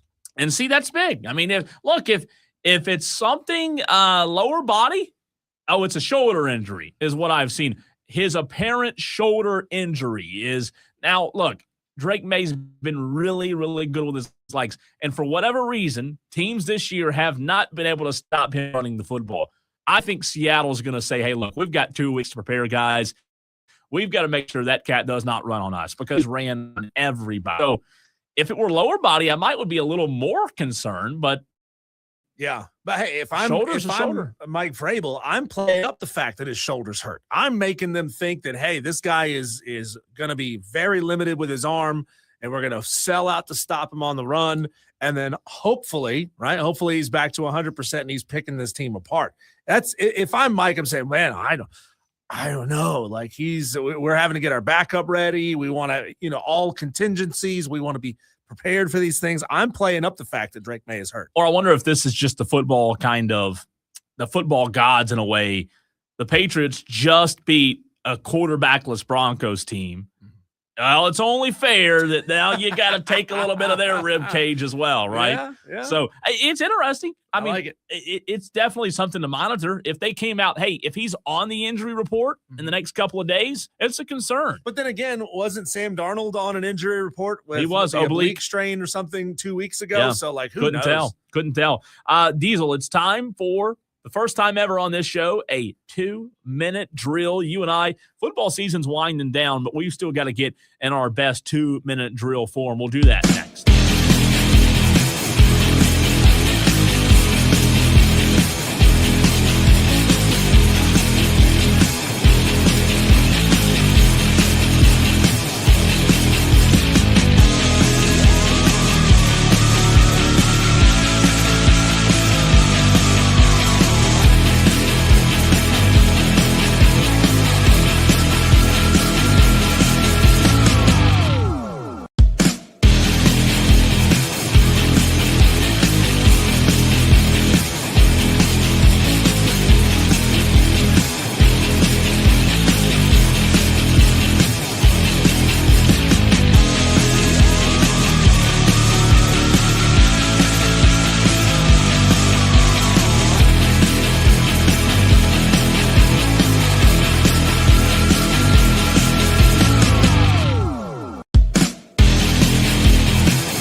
It is time for a little 2-minute drill, Diesel, on this Wednesday. You and I, we're not known for the two-minute drill. That's what Aaron Rodgers is known for. I remember at one time in his career, he was the best quarterback in the NFL in the 2-minute drill.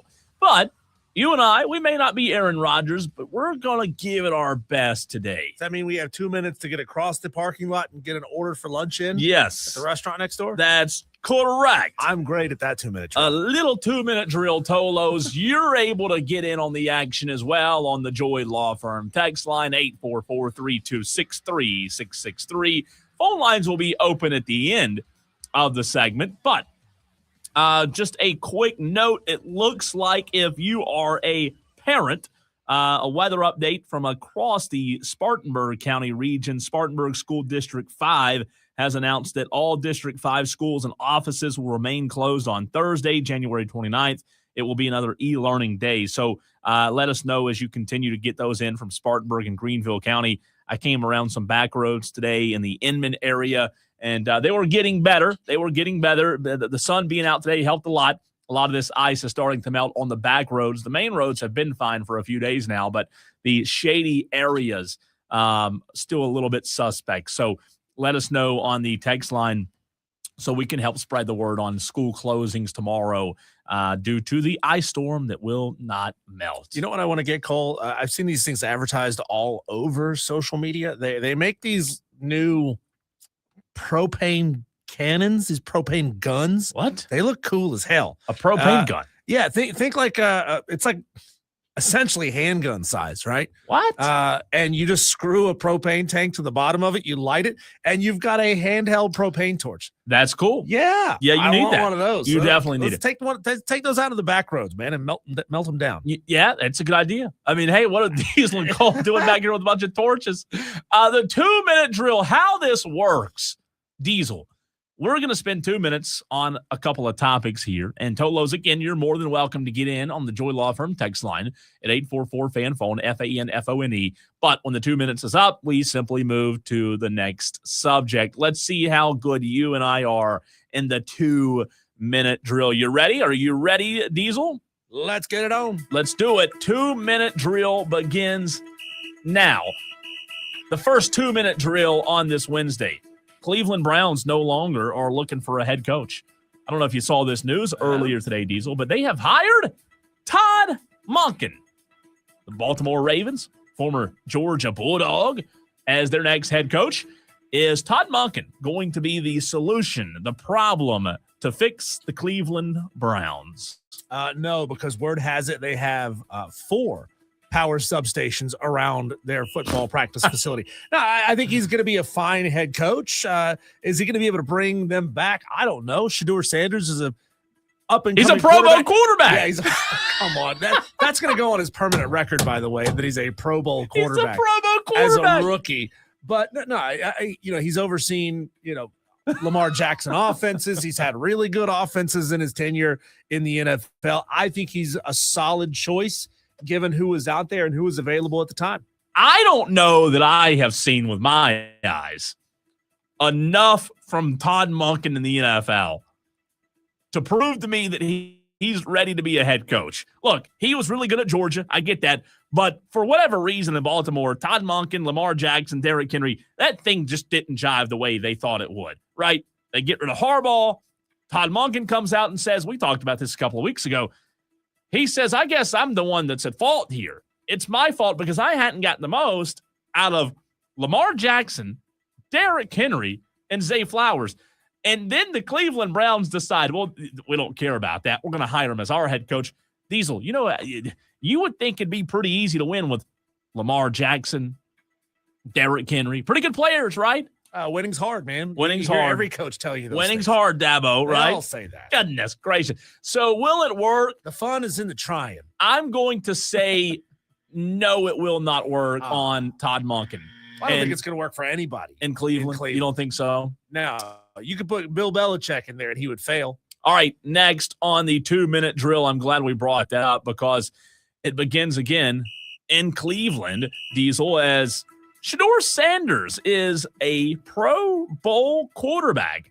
I don't know if you Tolos out there love it, hate it, find yourself somewhere in between.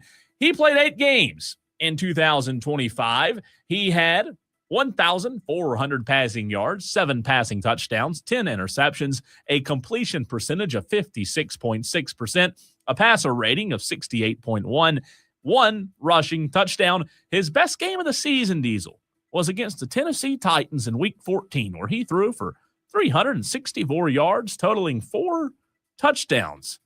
Is Shedeur Sanders, I mean, are we making too much of this? Shedeur Sanders, a Pro Bowl quarterback in the NFL? Not even close. Not even close. And that's not being disrespectful to Shedeur Sanders. He's a rookie. He didn't get put into the starting position. You know, that means not getting the first team reps. That means not having those first team starter type conversations with your head coaches until the end of the season. Where's Trevor Lawrence, by the way? Not good enough. Oh, he's not good enough? No. Oh, okay. Didn't have a good enough season. They didn't want to put Trevor in this thing, or did Trevor say no? I like Shedeur Sanders. I think he has potential in the NFL. I would say that Shedeur Sanders has better potential than like a Bronny James if we're looking at the father-son. What do we call it? I don't know what we call that whole situation, but I think he's got potential. I just don't know how much. Is he the quarterback of the future? I don't know. I think Todd Monken, going back to the last 2-minute drill, has, kind of finds himself an interesting spot, Diesel, because now he's got a Pro Bowl quarterback that Stop saying it. He's a Pro Bowl quarterback. And how fitting is it that he's a Pro Bowl quarterback on the same week that Bill Belichick's not good enough to be a Hall of Fame coach? Right? That's what we're doing here. Unfortunately, time's up on that one. We've got to move along. By the way, quick text from the 770. Texter says, shaded areas are definitely not good. Talking about the ice. I think the road by my office ended up worse today than yesterday. 3 cars in the ditch right in front of us. So, again, Tolos, be careful in the back roads. Keith and TR says Greenville County is on a 3-hour delay. 3-hour delay? I mean, what's a 3-hour delay? Just cancel the whole day. 3 hours? Is that really a thing? Everything's going to melt by 11 a.m.? No, because it's not supposed to get in. I don't think it's supposed to get up till 32 by then. So let's see. Leprechaun Alignment says the Pro Bowl has turned into the All-Star games of the NBA. It is a joke. It evidently looks to be that way because Shedeur Sanders is a Pro Bowl quarterback. Are you going to tune into the Pro Bowl? No. All right. Time for the next 2-minute drill, Diesel. We've talked about Shedeur Sanders and Todd Monken. Times are tough if you lose in the AFC Championship game. The Broncos fired Joe Lombardi and 2 other assistants. In addition, the team parted ways with receivers coach Gary Colbert, cornerbacks coach Addison Lynch. So here's the deal.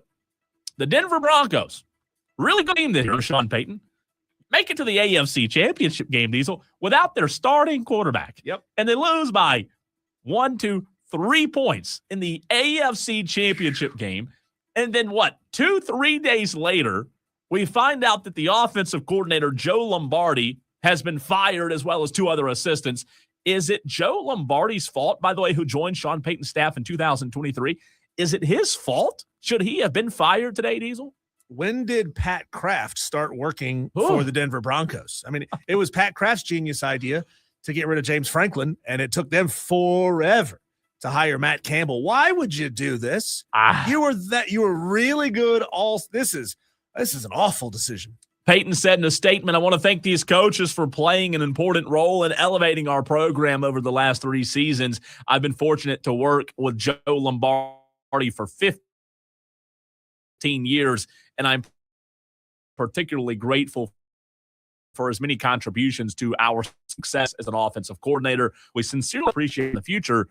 They gained 32 yards in the second half on Sunday against the Patriots. Now, it was pouring snow. Yep. You did have Jarrett Stidham, but they had 1 first down after halftime.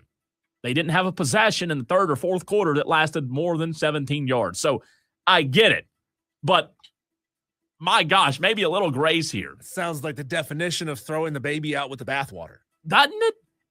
Unless, Diesel, unless he's got somebody else in mind, right? That is a shoe-in favorite to be the next offensive coordinator for Denver. Dan B says, I hadn't heard about those firings. That sucks. Yeah, he's a Denver guy. Dan B's a Denver fan. All right, next on the 2-minute drill, Diesel, we go from the Denver Broncos to Darian Mensah.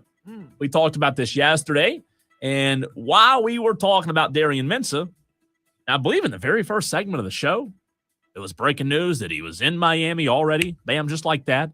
And then last night we find out not only Darian Mensah, but wide receiver Cooper Barkett. How do you say that? Barkett? I would imagine Barkett. Barkett. Yeah.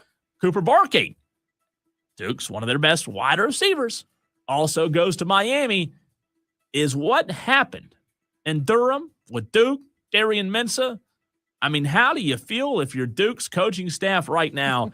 You lose Darian Mensah, you lose Cooper Barkett, and now you look at this 2026 season, Diesel, a season that you thought 2 weeks ago, man, you got a pretty good chance to be contending for the ACC next year, right? Again. And now you turn to, you don't have your quarterback.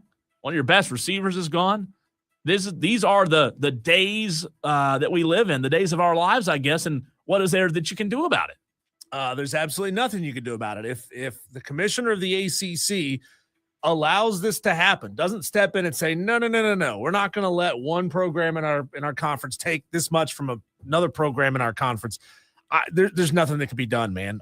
It's awful for Duke. Then again, you would think that Duke, with their money that they got floating around, could throw some serious NIL cash at these two players to keep them. Do you think Duke could be the Vanderbilt? Because I'm glad you brought that up with the money. Do you think Duke could be the Vandy of the ACC?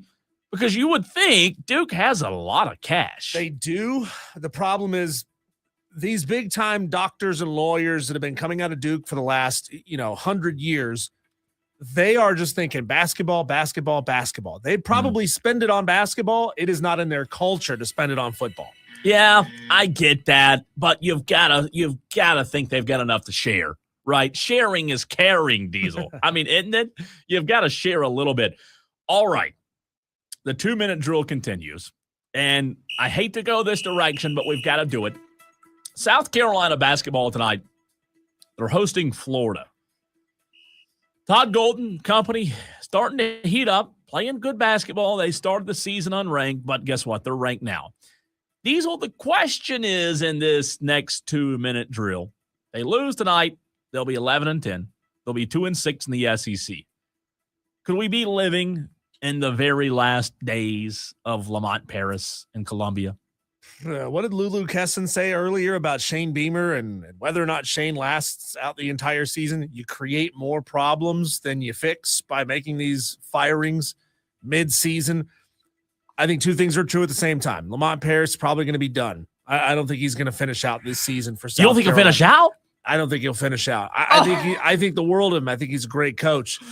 He's just in a conference now that has surpassed South Carolina, and this is what happens when you won't invest at the same level that other schools in your conference are, and you just didn't hit on a head coach. No, and I mean, if he was Nate Oates 2.0, we'd be talking about a completely different story. But it's unfortunate for Lamont. I know he's a good guy, and he's going to land on his feet somewhere else. And you've not only missed on the head coach, you've missed on some portal guys that you kind of thought would contribute in a better way. And I'm not saying Eli Ellis is a bust or anything like that, but you haven't hit the last couple of years, right? Last 2 years ago, they had an older roster 2 years ago, Diesel, when they made that good run. They were a good team 2 years ago, first year under Lamont. I don't think he gets fired during the season, but at the end of the year, after the season concludes in March, late February, I do believe we see the announcement where South Carolina has decided to move on. I'm not, telling you I have firsthand knowledge or any sources or anything like that. I'm just telling you my prediction. I would be shocked if they bring Lamont Paris back in 2026, 2027. Like you said, good guy, but it would surprise me. All right, we've got 2 more to go, and then we'll get to the Joy Law Firm text line. We'll get to the stream, at 844-326-3663. But the 2-minute drill continues, Diesel. And college basketball last night was really fascinating. However, Nebraska's 24-game win streak came to an end last night at the hands of Michigan. Now, Arizona and Miami of Ohio are the only teams undefeated in college basketball. The question is here in this 2-minute drill, who remains undefeated longer? And I have Arizona's schedule pulled up. They have won 21 games in a row. They're number one in the country. They're number one in the Big 12. They have pretty good schedule coming up. They're 1, 2, 3, 4, 5, 6 ranked teams remaining on Arizona's schedule. If you'll pull up Miami of Ohio's schedule, who goes undefeated? Which streak lasts longer, Diesel? Arizona is at Arizona State Saturday. They have Oklahoma State next Saturday. Then they're at Kansas, Texas Tech, and hosting BYU, playing 14, 11, and 13 back-to-back. And then at number 10, Houston. That is a 4-game gauntlet for Arizona. What's the next 6 look like for Miami of Ohio? Northern Illinois, Buffalo, Marshall, Ohio, UMass, Bowling Green, Eastern Michigan, Western Michigan, Toledo, and Ohio. Wow. So this just answered itself. Down the stretch. Is what you're saying. Miami of Ohio could stumble, but we're looking at them choking in a game. In 5 or 6 games, they'll probably be favored in, Diesel. Yeah. And again, listen to this gauntlet coming up for Arizona. 14 Kansas, 11 Texas Tech, 13 BYU, and number 10 Houston, back-to-back. And guess what? Miami of Ohio doesn't play Akron down the stretch. Akron is a team that is sitting right now in the 50s in the Ken Pom. That's the only team in the MAC that's better than Miami of Ohio. Everybody else is rated lower than them, so they'll be favored in every game. All right, so it is going to be Miami of Ohio that we're choosing there, the team that stays undefeated longer. One more for you in this 2-minute drill, Diesel, where we're going 2-minute, one after another. The Super Bowl is in 11 days. We're ready. Tolos, I know you are ready. But the question for you, Diesel, and the question for the Tolos out there at 844-326-3663, the Joy Law Firm text line's open. It's the Seahawks and the Patriots in this year's Super Bowl 60. But the question is, which team has a better chance of making it back to the Super Bowl next season? Seattle or New England? Oh, man. How many coins can I flip to give you the answer to this question? Sam Darnold? Is he going to be back? You would think, right? Right. I mean, you would think if they're them, they want him. I don't know what his contract situation is like in Seattle. You can only choose one, though. One will be back. Which team will it be? Honestly, I think Drake May hasn't quite hit his ceiling yet, and I think he's just going to keep getting better. Give me Vrabel and the Patriots getting back next year, most likely. You know, that's interesting because I would agree with that because I think they're going to be really good for a long time. However, I look at the AFC. Is Baltimore going to be bad again? Is Patrick Mahomes going to be bad again? Is Joe Burrow going to be bad again? Is Justin Herbert going to be bad again? There's a lot of bad teams in the AFC that weren't bad last year. I don't think are going to be bad next year. I think the road will be tougher. I think what Seattle has built defensively is a recipe to continue this success. Yeah. If Sam Darnold's there, if he's healthy, they can continue to run the ball in an NFC that's, I don't want to say wide open, but it's open. Seattle's right now, in my opinion, the class of the NFC. I'll go with Seattle as the team that could make it back next year. Beyond a shadow of the doubt, both playoff teams next year, right? I think 100%. Yeah, I mean, I would be shocked. I'd be shocked if one of these teams isn't in the playoffs next year. Now, the NFL stands for not for long, right? So you just never know. But I would be shocked if one of them are not. So those are your 7 2-minute drills. Texter says Akron could get them. But Diesel, you said that Miami of Ohio doesn't play Akron until they don't play Akron again. They've already played. They've already played Akron. They beat them 76-73 about 5 or 6 games ago. They only played them once. And then again, Northern Illinois, Buffalo at Marshall. That'll be a MAC Sunbelt showdown. Ohio, UMass, Bowling Green, the directional Michigans, and Toledo. I think, Diesel, that'll be one of the more interesting teams to watch. From right now, the 28th day of January until March Madness, Miami of Ohio is going to be undefeated or one loss, right? Mm-hmm. The conference that they're in, has it tested them enough for them to be a Cinderella? Look at it like this. They've already beaten Akron. Yeah. They don't play Kent State down the stretch. Toledo's 5-4 in conference. Ohio's 5-5 in conference. Everybody else is below 500 in conference because the conference outside of Miami sucks. That's the Mid-American? Yeah. Akron is 8-1, 17-4 overall. Kent State is 16-5 overall. Yeah. Texter did correct me and said Florida was number 3 to start the year. Texter, I appreciate that. At one point early in the year, they were unranked. So did they fall from number 3 to unranked that quickly? Maybe so. I know when we had Rocco Miller on a couple of weeks ago, within the first month of the season or so, they were unranked. So it might have been a very quick fall from number 3 to unranked. But I do know, Texter, maybe it wasn't at the very beginning of the year, but at one point this year, they were unranked. I know that for a fact. RJ says Spartanburg Christian Academy operated on a 2-hour delay today, but the rest of the county schools in Spartanburg were closed. And he puts LOL. Well, the reason for that, RJ, is Spartanburg Christian Academy does not have buses. To my knowledge, and the biggest problem with Spartanburg and Greenville County, why they're not having school tomorrow, is the buses. It's not about the main roads. It's just the buses getting on the rural roads that are still icy. You can't send the buses out there and, risk something happening. So I don't believe Spartanburg Christian Academy has buses. Correct me if I'm wrong there. Dan B says, can both teams lose? Please tell me it can end in a tie. Dan B. It is the NFL, so you never know. But no, both teams can't. You got to pick one. Who are you pulling for, Dan? By the way, where is the Tolo Super Bowl party going to be? That's what I want to know.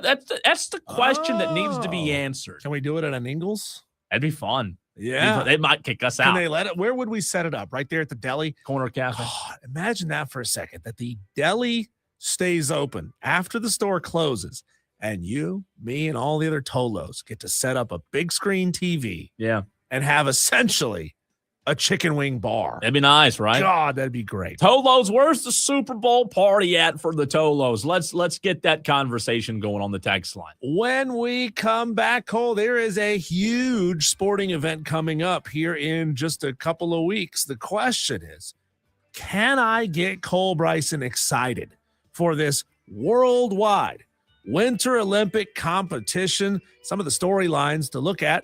See if Cole's into them next.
in your court. Sound off now at 844-FAN-PHONE. This is Wire to Wire with Diesel and Cole Bryson on the Fan Upstate. You know, I don't want to alarm anyone, Cole, but it was 1 degree colder this morning in Orlando, Florida, than it was in Juneau, Alaska. Wow. It's 32 degrees, freezing in Orlando. It's 33 in Juneau. That It's was this usually morning's low. Normally colder in Alaska, for those that don't know. Yeah. For Dewey. Weather report. Explain this to Dewey here. Thanks. It's usually colder in Alaska than Florida, but not today. It's been cold, man. Hey, this weekend, the high's like 27 here on Saturday. I mean, I it's don't going like that at all. It's going to be cold. It'll be cold. Yeah. Are you dripping your faucets? Are you taking any extra steps? I did last weekend. No. I did last weekend. I dripped my faucets. Okay, good. Yeah. So you did take some steps. Yeah, you that was told about us it. Last week for the winter storm coming through, you didn't buy anything. Well, I ended up going to the grocery store Yeah. at my local Ingles and spending way too much money on stuff I didn't need, and half of it I didn't eat. You know, Good thing is you live in an apartment, so if something bursts, it's not your problem. No, It's the apartment complex. If you're a homeowner, things have to take a That's little bit of a right. turn. Let's go to the phone lines. Bring in Rick in Greer. Rick, how would you explain to Dewey why it's warmer in Florida or warmer in Alaska than it is in Florida? I am so mad at Dewey. Dewey has got to put a curse on us from my nephew, the meteorologist. And Chris Justice, your nephew? He told me, Dewey, that it is going to snow every weekend from now till next December. If you don't call him and apologize to him, okay? And let me tell you what, Dewey, he's Greek like I am, and he's going to put a curse on your opinion. I thought it was Louis or Stewie. Dewey, Louis, you know who you are, Dewey. You done put a curse on us. We're getting snow this week. We'll get it next week. We'll get it the week after next. You done had the curse put on us from Chris Justice. Rick, he is a mean person. You're the furthest thing, Rick, from Greek. I hate to tell you. Well, let me tell you, I am, and he put the evil eye on Dewey, and it can't be broken, Dewey, unless you apologize. Wow. Dewey, I'm out for you, Dewey. God. If I find you, I'm going to put a golden goose up your fanny, okay? Dewey is clapping back at you on the stream and says, it's called winter, Rick. Hello? No, Dewey, it is a curse. You put it on us because of Chris Justice. I know him real well. He's mad. Call up and apologize, okay? If you don't, we're going to have snow from now till 2028 or 9. Goodness okay? gracious. God. What else you got for us, Rick? You called us. That's all I want. I do it. That's it. Oh, okay. I'm looking for you, Dewey. Thanks for the Rick. call, Rick. Dewey, 844-FAN-PHONE. What have you got to say in response to Rick? You know, while we're stuck inside, Cole, enjoying this nice cold weather and maybe occasional white stuff falling from the skies, you know, they got a big event going on in Italy this year. It's called the Olympics. I heard of it once or twice. Olympics, Cole. Okay. And, you know, I know in the past you've told me and you've told the Tolos that you're like, I'm not into it. Like, I don't feel it. I'm not watching it. What is it about the Winter Olympics that makes you so ornery? No, it's not just the Winter Olympics. It's Olympics altogether. Why? I don't have, number one, I don't have a passion for most of the sports that are played during the Olympics. But I know you love your country. You love America. I do love America, but that has nothing to do with sports that, like, I know, but like, don't you want to see America win at everything it could possibly win at? Great.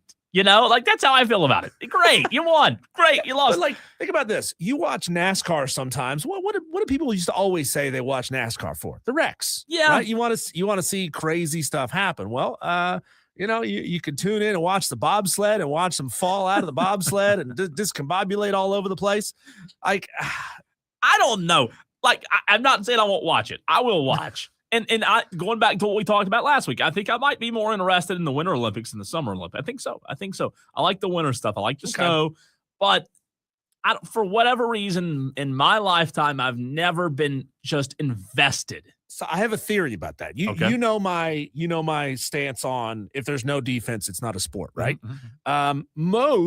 Most Winter Olympic events are not like head-to-head competition, right? It's not like you have two bobsled tracks, staying with that example, that are identical, that are side by side, and you can watch them race down the track. They don't do that, right? Sure. It's a time trial, and it's hard to watch 45 seconds of this blue Latvian sled go down, and then you see 45 seconds of that red Swiss sled go down, and he beat him by 1/1000th of a second. It's not head to head. Yeah, it feels like you're watching the same thing over and over again. So, am I on to something? Maybe a little bit. If they put them on the track at the same time. Well, also, I don't know anybody. I like when I watch college basketball at night. Here's the way I am as a sports fan. Like last night, the other night I watched Duke blow out Louisville 2 nights ago. Last night I watched Michigan and Nebraska. I love the game, but I've got to know who's playing. So, like, while I'm watching, I'm looking at the roster. I'm looking at the teams. I want to know who is who. I can't stand to watch sport where I don't know who it is. So I think that has a lot to do with the Olympics. Now, maybe I just need to study up on my Olympic participation more. I just don't know who it is that's competing. Remember back in the day, though, they would make these Olympic athletes into superstars ahead of the Olympics. Yep. You put them on a Wheaties box, There's that old saying. Maybe they need to get back to that, right? They need to make these guys stars. I just don't know if I'll ever – like, again, there are some sports that I enjoy in the Olympics. There are some that I could care less. Like Texter says, I love watching curling. I don't know that you could pay me. Great, I don't know that you could pay me to watch. Oh, it's great. I have no desire to watch curling. It's one of those sports that you feel like even as you are getting older, and I know you're 29 years old? You're not far from aging out of most of these sports, Cole. You feel like you might be able to do those. I don't even know if curling, like, it's just – you slide a rock down the ice and somebody with a broom scrubs it. Is that a sport, though? Bang, yeah. Is that a sport? Yeah, it's like shuffleboard. It's great. It's like the cornhole of Winter Olympic sports. I don't know, man. Are you at all interested in 41-year-old, who's it, Lindsey Vonn, making her return to competitive skiing? What's she she had look retired. She is attractive. She's very attractive. She hurt herself. She got out of competitive skiing. She got back into it. Turns out, she's still really, really good. And here she is back in the Olympics at 41 years old. Could be winning some more medals. I will try to watch for your sake. Thank you. I will try. Again, keyword try. I don't know if it'll work, but I will. When does it start, by the way? Don't know. Not tonight. Not tonight. Yeah, you fussing at me. What are you doing here? What are you doing? Let's go to the phone lines. Dan B wants to wait. February 6th. Oh, so soon. Yeah. Real soon. And you said it's in Florida, right? Yeah, it seems like it. They could play it there this year. Dan B wants to weigh in. What's up, Dan? Yeah, no, that's curling. That's what I was calling for. It's great. You're near. No, you're lying. Because it definitely is defined by Diesel's definition because there is defense involved. Where's the defense? You put your stone in front of to block the other guys. And when you're doing your little sweeping maneuvers, they can do the same thing to try to make your stone go farther than you want it to go. So it is definitely a sport. Playing with each other's stones. Jeez. It's the one sport that Diesel kind of was alluding to. Yeah. Me, Cole, Diesel, and any other Tolo could be a team. Why do you say that? We could do it. Because you don't have to be in shape. Yeah. Was that a fat joke? It is. I'm fat. But you don't have to be an Olympic athlete. You don't have to be. So then why are they in the Olympics? Why am I watching them? I don't know. It's the American beer drinking sport. It's like if they made darts is an Olympic sport. I think it is, isn't it? It might be. Winter or summertime, though. Hatchet throwing an Olympic sport yet? Because that's another one we could do. Oh, they're adding a new sport this year. It's called ski mountaineering, and you got to climb a mountain and then ski back down it real fast. And again, no disrespect to the people who are in the Olympics. They're really good at what they do, especially the ones who have a really nice career after the Olympics and get into, drug dealing and things like that, Diesel. But there are like 15 other sports that I could list that I would be more interested in than the Olympics, Dan. Are you interested, Dan? Yeah. Say again. Are you interested in the Olympics? Oh, I mean, I'll have it on pretty much 24/7 when the TV's on if I'm not watching something else important. Okay. Dan loves figure skating. Don't let him lie to you. I'll have it on. Well, I don't. Is it overlapping with the Pro Bowl or no? Better than the Pro Bowl. Yeah, I will. Cole, what would you rather watch? Olympics, The Olympics? 100%. Olympics. Yeah, Olympics. All right. Dan, Good anything stuff, else? Dan. No, that's it. Thanks, Dan. Thank you. Let's go to Dewey, who, has got something to say to Rick. Dewey, what's on your mind? Well, I really don't have nothing to say for Rick because Rick's at home. He has nothing better else to do. He's twiddling his thumbs, probably in his jail cell at the Greenville County Detention Center. So he has nothing else to do but think this nonsense up. I'm no nephew to Chris Justice, and he's not his nephew either. How do you know? And just like Rick lies all the time, just like Chris Justice does. I used to like Rick, but I don't like Rick no more. Who would you say are your 5 favorite Tolos if you had to name them, Dewey? I like Tom. So Tom's 1. Who's 2? Dan's okay. Dan's okay. Dan made the list. Dan's 2. Who else? Let's give me 3. Just give me 3, not 5. Give me 3. Top 3. I used to like Matt Kraft. Now he betrayed us. What about JB, Shane Barrett? There's a couple others. JB's okay. Shane's okay with me. Wow. So you don't hate as many people as it seems like, do we? No, I don't know. But anyways. Can you give us your top 3 favorite local meteorologists? You don't have any. I don't have any because they all lie. They all suck. Even Kendra Kent. So here's the thing. Dan B said that Chris Justice is going around talking about 5 inches of snow. And then this guy on the radio, he just said 5 inches of snow. So he needs to be fired. What radio? Too. What radio? The Fan Upstate radio. Oh, so, during the break? If multiple people are telling you, Dewey, why don't you listen? Ray Miller. That's what his name is. And then the Jennifer Felucci person, she just says flurry. And then Felucci. And then the guy from Charlotte, I think his name's Brad Panovich or whatever, he's saying that Upstate only has a low chance of snow, and it probably just going to be flurries. So someone's lying. I need to get George Sink involved in this. I think George Sink needs to be involved in this. Someone needs to get involved in this. All 9s. Call all 9s, Dewey. It's making people buy propane and charcoal and don't you need those things anyway? Well, what do you need a generator for? Usually, if the power goes out, it's helpful to have. Yeah, one. you need to power a table saw when you go out and. Do you have power without? Like, do you have normal power? Dewey? Sometimes, but most of the time I don't pay the bills, so they cut it off. Gotcha. Good stuff. And it's kind of rough on these cold nights. Yeah. Dewey, what's your favorite Winter Olympic sport? I think the Olympics are fake. Of course you do.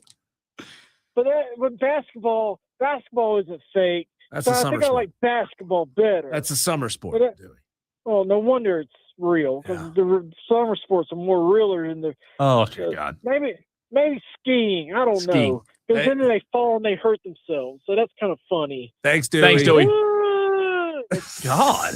What is in the water today? Dan B corrects Dewey. It's Jennifer Wojcicki. I can't say it. Yeah. Wojcicki. You really need to get into speed skating now. No.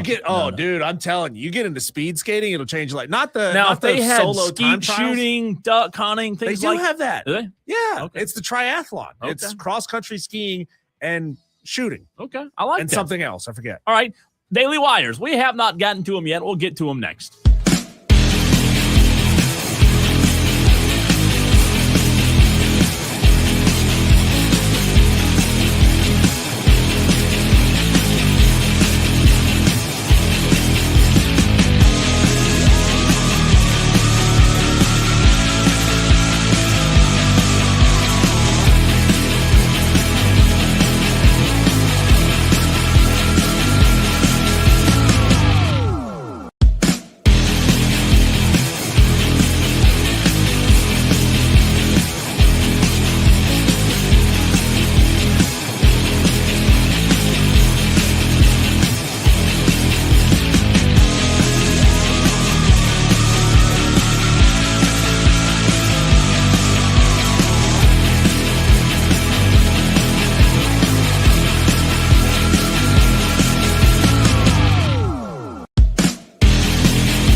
and Diesel on the Fan Upstate. Better late than never, Diesel. We get to our Daily Wires. Bzz. It's the buzz that's happening in the sports world. In case you missed it, Bill Belichick, 8-time Super Bowl winning coach, is not a first ballot Hall of Famer. I don't know how. I don't know why.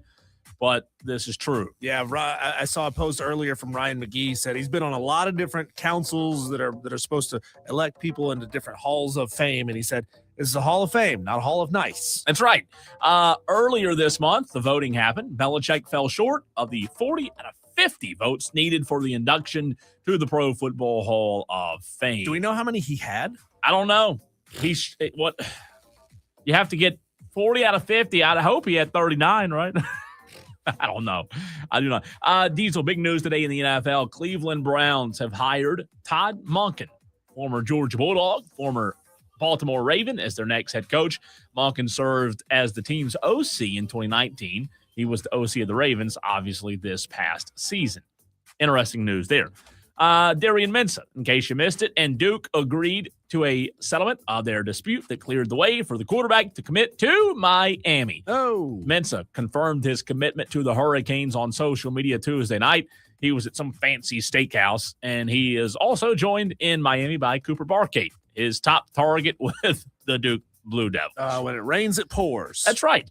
That's right. The Denver Broncos, we talked about this back about an hour ago, not happy with their offensive coordinator, Joe Lombardi. He got fired today, just 2 days after head coach Sean Payton said the team's offense didn't do enough to earn a Super Bowl trip. They also fired wide receiver coach and quarterback coach. Last night, number 5 Nebraska fell by the ranks of the unbeaten, falling Diesel to number 3 Michigan by 3 in Ann Arbor, 75-72. The score was tied with 1:06 to play, but a decent look from 3 by Nebraska was just a bit long, and the Wolverines held on to win. You remember you and I yesterday? Sorry, Dan. Yeah, really. Talking about this game yesterday about this time. And do you remember what we talked about the point spread being for this game? We couldn't figure it out. 11.5 is a big spread. 11.5, 12.5. And I said on the air, what are we missing here? Diesel. Yeah. Well, Nebraska did a great job holding him down. You know, Michigan's averaging 91 points a game, and they held him down to 73. They did. A good team. Really good team. That spread, I did not understand that spread. Number 23, Alabama pounded Mizzou, winning by 26 points at home. How about that? Missouri's a good team. Tide rolling. Number 18, Vandy has seemingly righted the ship after losing a 3-game losing streak with a dominant 80-55 win over Kentucky. That game was never close last night. I can imagine how high the temperature is in Lexington. Those Kentucky fans cannot be happy about losing to Vandy by 25. It was a blowout. Let's see here. With the football team in the arena being honored for its first natty, unranked Indiana men's basketball knocked off number 12 Purdue last night, 72-67. A little extra motivation. There you go. Number 17, actually Signetti was coaching it. Number 17, Virginia and Notre Dame went to overtime with the Cavaliers prevailing 100-97. The Furman Paladins are back in action tomorrow, hosting Samford. Furman's 14-7. Samford's 10-11. Not a good Samford team. Pre-game coverage right here on the Fan Upstate with Dan Scott begins at 4:30. Early pre-game tip at 5 o'clock tomorrow. Dewey's not going to be happy. Oh, no, he's not. Sorry, he's not. Wofford also 14-7, back in action tomorrow, but they're on the road at 9-12. Chattanooga tip there an hour later at 6 p.m. Indiana, the reigning national champion, will face off against the Big Ten powers, Ohio State and Michigan, in back-to-back weeks next season. The Buckeyes will travel to Indiana on October 17th in a rematch of the Big Ten championship game. The Hoosiers will head to Ann Arbor the following Saturday. Guarantee you SEC fans are salivating over that game, saying, thank God they actually have to play a gauntlet of 2 tough teams in a row. Yeah. Diego Pavia spoke to the media at the Senior Bowl. He said, I feel like if you go watch, the tape speaks for itself. Everything speaks for themselves. I feel like I'm the best player in the country, and I still believe that. That's just the ultimate confidence that I've had. He said that while standing on a footstool so that he could reach the microphone. Oh, my goodness. In case you missed it yesterday, Joe Brady is your new head coach of the Buffalo Bills. And last one for you, No, not last one for you. Sorry. Patrick Reed, 2018 Masters champion, 9-time PGA Tour winner, and number 29 golfer in the world, said he's live to return to the PGA Tour. How about that? They're getting some of these stars back to the PGA. Yeah. Two more for you real quick. Yep. Sorry. Charlotte Hornets go for 4 straight wins tonight against the 18-26 Memphis Grizzlies on the road. Hornets favored the basketball game by 2.5 points. Is that legal? Is that allowed? Hornets being favored? I don't know. And last one, the Tuscaloosa Circuit and Alabama donor Judge James Roberts, who has ruled in favor of Charles Bediaco's eligibility, has recused himself. Right thing to do, but a little bit late to the party. Turns out if you're a fan of a team, you can't be making rulings on whether or not That's players are eligible to play. Very true. Gosh, when we come back, Cole, let's hear from the men themselves, the players, the coaches, and a little audio roundup. That's next.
Upstate. Coming up, Tolos, in just about 20 minutes, we'll hear from Paul Mainieri, the head baseball coach of the South Carolina Gamecocks. Had a tough first season there in Columbia, Cole, but, they're looking for a bounce back. Real tough. Looking for a bounce back season. Like when you say tough, worst they've had in 30 years tough. Yeah, the hard part of bouncing back is they're going to have to do it without Jake McCoy. Yeah. Their best pitcher, one of the returning players on the team.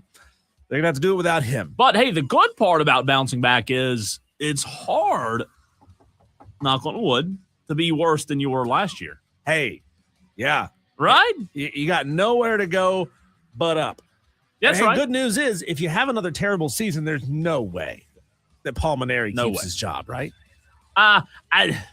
If it was that bad, I don't know. I don't suspect it to be that bad, but we'll see. Imagine the possibility of baseball, basketball, and football all making coaching changes. No in shot. one season. No shot. Never would happen. I don't think. Too much turnover right there. If you made the move on Paul after this season, after having made the move on Lamont at the end of this season, do you have to keep Shane Beamer around for another year? Well, I mean, if Beamer has a really bad year, let's just say it's mediocre, right? Yeah. It's 7-5. I think he's fine at 7-5. Interesting. Yeah. It's gonna be a wild next couple of months, the next 12 months in Columbia, South Carolina. Cole, let's get to some audio from around the sports world. Here is Brooks Koepka, who is now back in the PGA. Yeah, welcome back, Brooks. Talking about Scotty and Rory doing what Scotty and Rory do. And I guess he's got to make nice, right? He's like, guys, I know I just competed for the Empire for a little while, but I want to be back on the good guys team. Here's what Brooks had to say. Times a year. Yeah, I'm super excited about it. Obviously, Scotty's been dominant, I guess is probably the right word. Rory's got 5 now. I don't think anybody's shocked by this. If you've watched golf over the last few years, how well those guys are playing, and I'm excited to battle with them. I think that'll be really fun. I think just the competitive side of me, obviously, you obviously want to do a little bit better, but I mean, that's going to be very tough to do better than Scotty right now. Brooks has 5 majors, by the way. That's really, really big, by the way. He's got 3 PGAs, really good in that tournament, and he's got 2 U.S. Opens. So Grand Slam. He's still 2 away from the Grand Slam. You know what? I like that he's back. I know I didn't like that he went, but I want the best competition every weekend in every tournament. And I wish more of them would come back. Well, iron sharpens iron. It makes you get better when you are competing for wins and losses and you are competing for position every single week, rather than just, hey, going out there and playing a friendly round of golf and it doesn't matter because you've already gotten paid no matter what. No doubt. You're what do you hired for say star power. Rory had 5? Was he talking about major? What was he talking about? Majors? Rory does have 5, doesn't he? Yeah, just that first part of the audio, I wasn't sure if he was talking about majors or what he was. But nonetheless, it'll be good to see Brooks back. Yeah. I'm excited. And if you missed earlier in our Daily Wires, Patrick Reed is also back, the number 29 golfer in the world. He is coming back to the PGA Tour. Not as big of a name, but still a big name. Yeah, big deal. Big deal. He's a Masters winner. Let's hear from Mike McDaniel, Cole, about being the new Chargers OC. I can go ahead and take it. What he's going to say, I mean, he's got his sunglasses on, his hair is slicked, his gel. I mean, this guy, I can't wait to hear this. I have not heard it yet. Here is Mike. All right. What's up? Not really an opening I told statement guy, but I will open with this statement. I'm fired up to be here. Family's fired up to be here and shoot from the hip with whatever questions you got. All right. Let's get this thing started. Play that one more time. All right. What's up? Not really an opening statement guy, but I will open with this statement. I'm fired up to be here. Family's fired up to be here and shoot from the hip with whatever questions you got. Was he Jeff Spicoli? It was like a 7-8 second opening statement, I think is what it was. Not much for opening statements. So what do you got? What do you want to know? I wonder if there's like an embarrassment. No. And you don't think? No. Look, this is he's, not specifically the Chargers OC job, but it's the second best job in the NFL, right? Unless you're an owner or a GM, but as a coach, being an OC of a franchise, especially under Jim Harbaugh. I know, but I just wonder if he went on and gave this big, long 2, 3, 4 minute opening statement, if it would just be taken the wrong way. Does anybody want to hear that from him? That's my point. Nobody wanted that. I don't. I think it was the right thing. Hey, shoot from the hip. Let's go. All right, knock it out. Let's go. This. All right. What's up? I love it. What's up? Here we go. Here's Mike Vrabel on keeping his guys focused as if the Super Bowl is just another game. Again, that's what we've done most of the year. I would imagine that they're going to be on their phones just like they were last week. And, we'll have to have a plan and we'll get them ready. We'll coach them. We'll keep them engaged. When we get out there and again, they're going to, I want them, we've enjoyed this thing and they have to continue to enjoy it, but there's boundaries to that. Yeah, it's interesting. Some coaches say no social media, stay away from it as much as you can. And he's like, well, look, they're big boys. I can't stop them. Again, it's just like any other game of the year, is what he said, Diesel. I mean, what kind of, I don't know. Look, you're not going to keep young NFL players off their phones. You're not going to keep them off social media. No. It's not going to happen. No coach in the NFL has that kind of cultural sway over his team. I like Vrabel. I do. I think he's done a terrific job. I said this yesterday. I'm pulling for the Patriots in the Super Bowl. I don't think they'll win, but I am pulling for him. I like the guy. A lot of internet sleuths think that Drake May might be hurt. Here is Mike Vrabel. We played this for you briefly earlier. We talked about it briefly. Here is Mike Vrabel on whether or not Drake May is 100%. Starting yesterday, the internet doctors have seen an issue in Drake May's shoulder following a hit during the AFC Championship game. Is he 100% healthy today as you guys get ready? There's not a player on our team that's 100% healthy. So no. Is he healthy enough to play at a high level? I would imagine we'll go through the injury report, and whenever we have to turn that in, we'll turn it in. But nobody's 100%. To be our 21st game. My favorite part of that question is the internet doctors have found a problem in Drake May's shoulder. Like, what do you know? It's dudes who have like Joe jobs, insurance salesmen, radio show hosts saying, you know what? From that film, I can tell there is a contusion going on in Drake May's shoulder. But you know what? He didn't dismiss it. He literally said everybody's hurt. That's what he said. You may need to provide some context on this for me, Cole, because you may remember this quote better than I do. Apparently, at one point, Mike Vrabel said that he would cut off a certain male body part to win a Super Bowl. A nut. Oh, he said that. Here he was asked for a follow-up on that one. Well, 2019 on Bussin' with the Boys, you said you would be willing to cut off the most important male appendage to win a Super Bowl. Is that? I mean, maybe I'll cut it in half, but I ain't. It's impressive right there. That was just to get that young fledgling group, Taylor and Will, get them to fly. I got you. Podcast game, and so you would not part with the whole thing. No, don't. I say a lot of things I don't. He wouldn't part or fart on anything. I love it, man. I love it. It was on Bussin' with the Boys. You know, when you're on them, they're silly. That's what they do. You got to go along with it. And, fans love it. They want to hear your coach say, hey, look, I'm willing to do whatever it takes to win a Super Bowl. And the last one here from Mike Vrabel on why the Patriots offense has just been putrid, terrible, awful the last couple of weeks. Again, we're going to, have to play better offensively. We'll have to continue to do what we've done defensively, try to take care of, the football, which we did. We talked about going into Denver. Those teams that have won the last 2 years that joined the Mile High Club, they didn't turn the ball over. We were the fourth one to go in there and win and not turn the ball over. Interesting. Their offense wasn't great on Sunday. And my last time, I'll say this today. I'll say it like 10 more times before the Super Bowl, but I will say, I could be dead wrong. I've been dead wrong a million times. Ask the Tolos, right? But Diesel, I'm telling you, I have never sensed going into a Super Bowl more of a strong feeling about who's going to win this game than I ever have in my entire life. I don't see any way New England wins this game. I just don't. I'm not saying it's going to be a terrible game. I'm not saying it's going to be a blowout.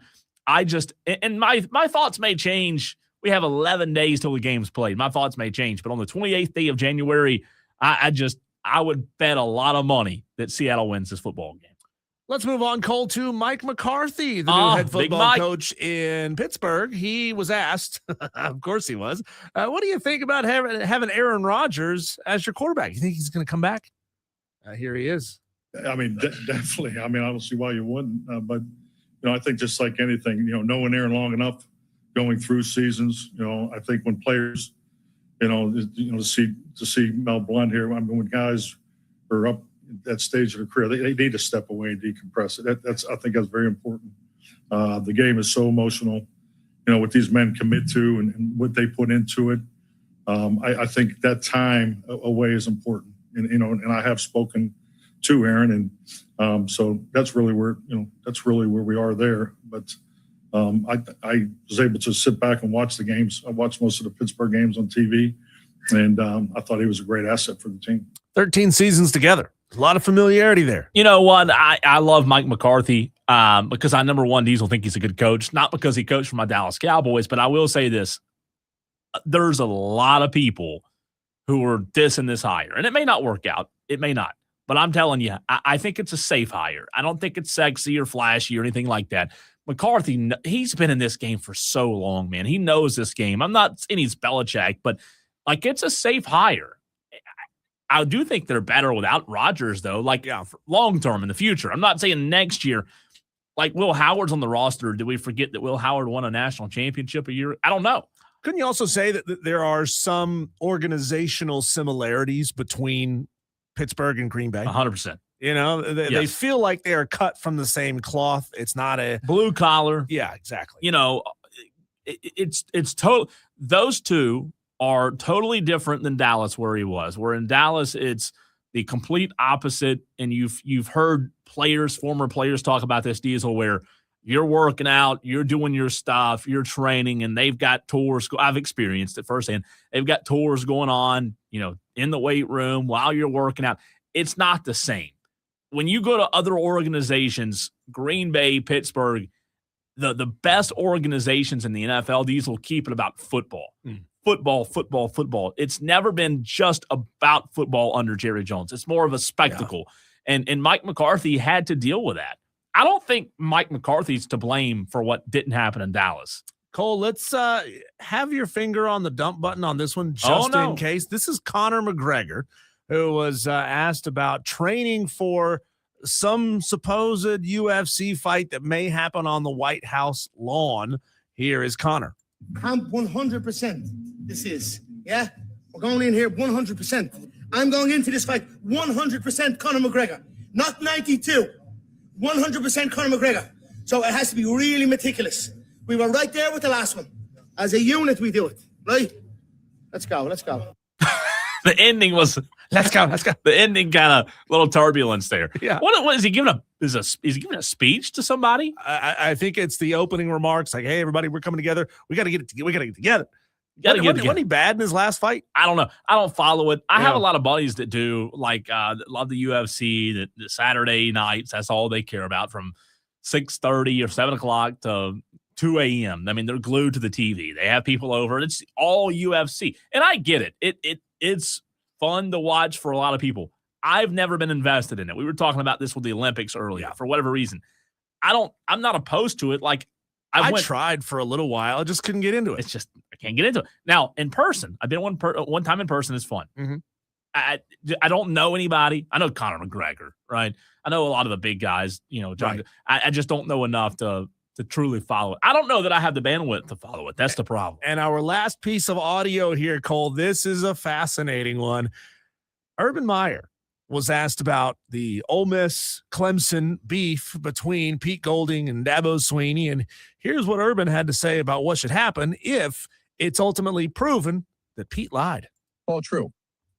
And it sounds to me like Dabo has the goods right there. This should be not a 3-year investigation, 2-year investigation. This should be a 1-week investigation. You go on the campus. I think it's Ole Miss. Yeah. You meet with the athletic director and the coach and say, if you lie, we're going to ask you questions. If you lie, we have facts here. You can't lie to the NCAA. If you can't coach. If this Interesting. Who was that talking? It's Urban Meyer. Urban Meyer. Yeah. Play that one more time if you don't mind. This is all true. And it sounds to me like Dabo has the goods right there. This should be not a 3-year investigation, 2-year investigation. This should be a 1 week investigation. You go on the campus. I think it's Ole Miss. You meet with the athletic director and the coach and say, if you lie, we're going to ask you questions. If you lie, we have facts here. You can't lie to the NCAA. If you can, you can't coach. I love that. I wonder what the punishment. I think he's right on the 1 week. It shouldn't take long. Does the NCAA have any power to punish anymore at all? You would think. I mean, because if they don't have the power to enforce blatant tampering with all of the evidence that Dabo Swinney laid out for us earlier this week or at the end of last week. Yeah.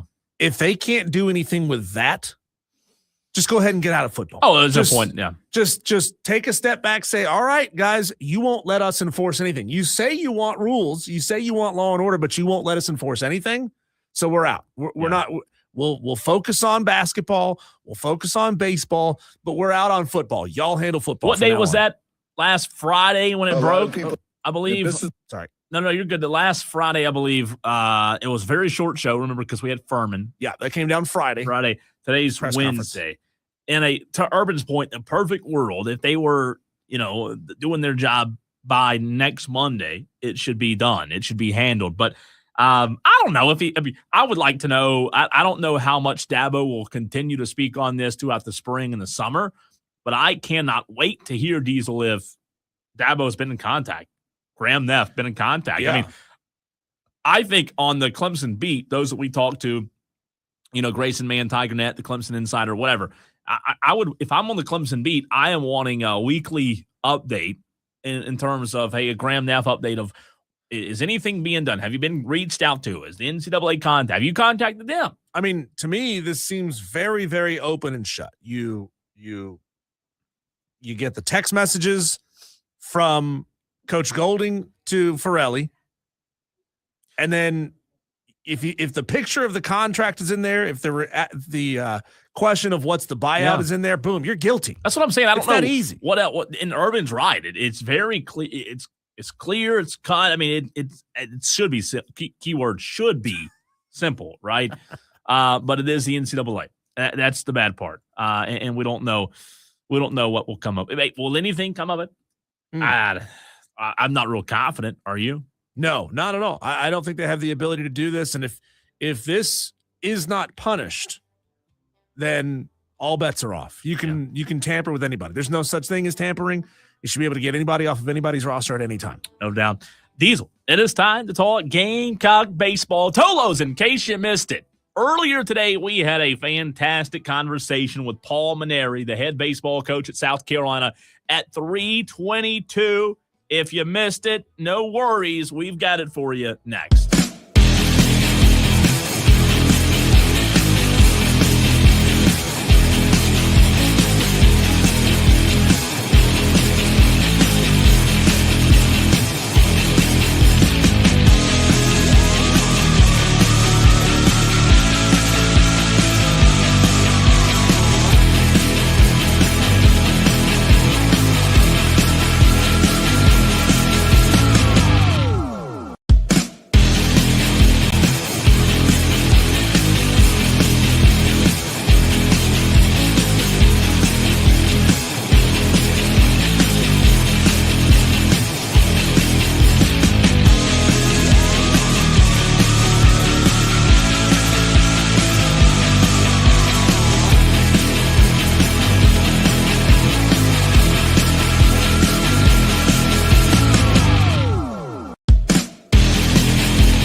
is Wire to Wire with Diesel and Cole Bryson on the Fan Upstate.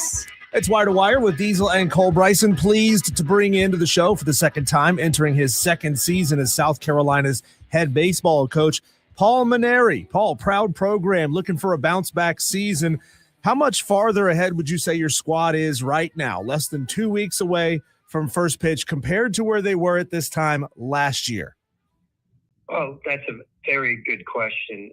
Being the first year coach last year, we went through fall practice, but we hadn't competed against outside competition. We had, I think, 2 games, scrimmage games in the fall, but you couldn't really get a tremendous read on your team.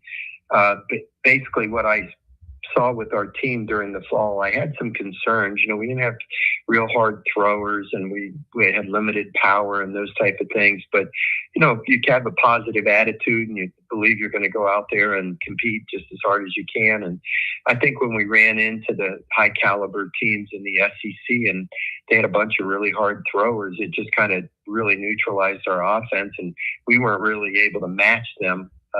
With the caliber of arms, and consequently, it just, we had a couple tough injuries that hurt us as well. But, it certainly was not a kind of season that we're used to here at the University of South Carolina, nor would we tolerate. So we worked really hard as a staff all summer, especially in the transfer portal.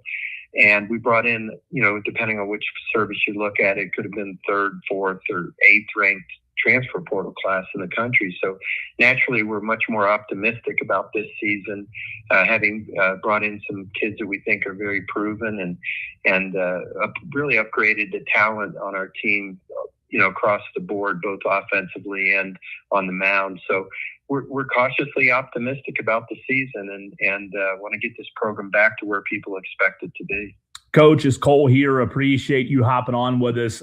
Earlier today, you guys made the announcement, a tough announcement to make around Jake McCoy, the elbow injury that will be sidelining him for the entire season. Can you talk us through that? And obviously a big, big blow to your team in year 2. Yeah, there's no doubt about it. It's a big blow, and I love Jake McCoy. He's a wonderful young man and very talented pitcher, and he was the one really good hard thrower we had returning with experience. He's never had an arm problem, and he went through fall practice. He was great. He pitched last summer in Cape Cod. He was great. And here, very first scrimmage of the spring, he was scheduled to throw 3 innings, no more than 50 pitches. And after the second inning, he came off the mound and he said to me, "My elbow's just feeling a little funky right now. Is it okay if I don't throw that 3rd inning?" And I said, "Yeah, of course. Let's go see the trainer and let's take a look at it." And unfortunately, the MRI showed that he's got a UCL tear, and he's going to require Tommy John surgery, which is, 12 to 15 month recovery. So, yeah, I just feel so heartbroken for the young man because he's worked so hard. He's really developed a 3rd pitch, which was badly needed. His changeup has been kind of the project in the off season, to try to get better. And, he was going to be a real leader of our team. And it's, I just feel awful for the kid. That mostly, I know it hurts our team, but for the most part, my heart bleeds just for this young man. But he's got a bright future ahead of him. He'll go through the surgery, he'll go through the rehab, and he'll restore himself to greatness. And I don't have any doubt he'll make it to the major leagues. As far as our team goes, obviously it's a big blow, but I do think we're positioned to be able to recover from it because we do have much better depth on our pitching staff this year of quality, I believe. And we're going to just need somebody to step forward and take the reins as being the number 1 guy on our staff. And I think we've got some candidates to do that. And I think we're going to still be able to run out a very solid, a very solid rotation and a very solid bullpen. So, we have no choice but to move forward.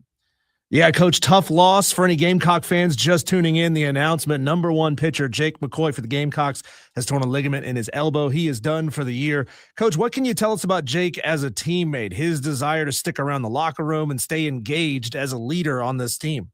Well, he's such a wonderful young man. I'm sure that he will. In fact, we talked about that this morning, and he wants to still be very much a part of the team. He loves the university and its baseball program. And, we're so optimistic about our season going forward, and he obviously wanted to be a big part of that. He won't be able to be as an active player, but he certainly can be a good influence on our team just from a veteran presence and encouraging the other guys. Coach, can you talk about Eric Parker? He played third base for Team Garnet yesterday. He typically plays shortstop, but you have KJ Scobie at short. And in terms of what Parker brings to the table, is he the type of player that you as a coach feel like you have to find a spot for on the field just in terms of his impact he could have potentially have on the team this season? Well, it's funny you brought Eric up because I just met with Eric this morning for quite a while about his role on our team. And, Eric is really a fine young man, and I love having him as a part of our team. The issue is, no matter how much I try, when you write out that lineup, you still can only write out 9 people in those hitting spots. Yeah. And when you feel like you have 11 or 12 players that potentially could be starting players, somebody's not going to be in the lineup every day. And Eric hasn't done anything wrong. I think he's really a good ball player, and I'm going to find every way possible to get him out there on the field. He is a naturally shortstop, and I think he can be the starting shortstop at some point in his career, for the Gamecocks. But KJ Scobie is really an outstanding defensive shortstop, and he also is going to be one of our better hitters. He's a draft-eligible sophomore this year. And I don't have any doubt that he's going to be drafted pretty high after this season is over if he has the kind of year we all expect him to have. So Eric has to be a little bit patient there. But in the meantime, we're going to find a role for him, whether it's a defensive replacement at third base, whether it's a spot start at shortstop, whether it's our second base situation is a little bit in flux. We didn't have anybody that really jumped out in the fall as far as grabbing that position and running with it. We did recruit a kid by the name of Logan Sutter, who is actually in his 5th year of eligibility, the Pavia rule. And last year at Purdue, he had 15 home runs and had 22 doubles. And that's the kind of hitter we expected to get when we recruited him. Now, he didn't show that in fall practice, but I'm still optimistic that we're going to see the real Logan Sutter this spring. And if we do, then, Eric is a little bit of the odd man out as far as the starting lineup, but he's going to be a very, very valuable player coming off the bench in a variety of roles. And if Logan doesn't hit, then it's a strong possibility that Eric steps in there at second base. So it's important for Eric just to be patient and stay hungry. I think he's going to have a really major effect on our team this year because, as this Jake McCoy injury proved, anything can change in a moment's notice. Coach, talk about your responsibility and, kind of the new role for head coaches in college baseball, trying to get players to gel quickly who come in from all over, Florida, Western Kentucky, Samford, Wake Forest. How has that changed now? How has that changed now in this new era of college baseball? Well, that's a really good question. And, on the surface, it seems like a great challenge. I will tell you this, that my experience as being the head coach of the USA Collegiate National Team one summer, where we were bringing in players from all over the country. There were no college teammates that were on that team. So all these players came from different schools, different parts of the country and so forth. And I took that as a challenge, is trying to mold that team. We didn't, that was back in the summer of 2018. And I spent a lot of time talking to those players about what I expected before they ever arrived. And, expected, them to be team players and unselfish. Everybody was the 3-hole hitter on their college team, but hey, everybody's not going to hit 3-hole for the USA team. You might be batting 8th. You might be asked to bunt. You may not play every day. And so, I was very upfront with them and honest. And I'll tell you, the camaraderie of that team evolved to the point that here we are, several years later. And when I talk to those kids, they tell me how they're still staying in touch with all the players from that team and how they've become such close friends and so forth. So I think that gives me a lot of confidence as a coach that we can mold these kids together. And, I just try to be very honest with everybody and work with them all and try to, we talked about Eric Parker a few moments ago, just try to find a role where they can embrace it and be patient, even though it's not exactly the role they may want. Everybody wants to be the starting player and the 3-hole hitter, but not everybody can do that. And if you recruit enough good players to make sure you have depth, there's going to be somebody that's going to have their feelings hurt a little bit as far as playing time. So you just got to find roles for everybody and talk to them about what their role and how it impacts the team and how it's going to lead to the success of the team, and that their time will come. And so it's a challenge. Given your preference, you probably would rather recruit kids as freshmen and watch them grow within the program, which is what I've been used to for most of my career. But I actually have enjoyed working with these kids. They bring a maturity level and an experience level, and so you can talk to them at a little bit different type of conversation. Where they're adults and you're not trying to teach an 18-year-old how to tie his shoes, so to speak. They've been around. They know what it takes to win. And, I've so far I've really enjoyed working with these kids. Coach, when it comes to the pitching staff, we talked about the loss in Jake McCoy, but Patrick Dudley and Bryce Navarre are the only pair of pitchers, to my knowledge, that have yet to take the mound so far this offseason. Is the pitching staff as a whole, other than what happened with Jake McCoy, where you would like them to be at this point in the offseason? They really are. I really love our pitching staff. And Patrick and Bryce are pitching today. As a matter of fact, in a couple of hours, we'll have a scrimmage game, and they'll be the 2 pitchers on the mound. But I'm real excited about the quality and the depth of our staff, and I think Terry Rooney is doing a really good job with all of them. We went into the fall really looking at 10 pitchers as candidates to be starting pitchers for us. And we got that number down to 6 as we started this spring. And now we're probably down to 4. And the 4 candidates, in my opinion, that are really good candidates to be starting pitchers are Alex Philpott, who transferred from Florida, Amp Phillips, who's a transfer from USC Upstate, who I'm sure you're aware of, who played at Spartanburg Methodist, and Riley Goodman, who missed all of last season with an injury to his throwing arm that he had in high school, and he spent all year last year rehabbing. And then finally, Josh Gunther has been really impressive, a kid transfer from Wake Forest. So 3 of those guys will end up being in the weekend rotation, and one of them will move to the bullpen, which will strengthen our bullpen. And I do think that we have some really good arms in the bullpen as well. So, when you add it all together, I think our pitching staff is actually going to be really solid.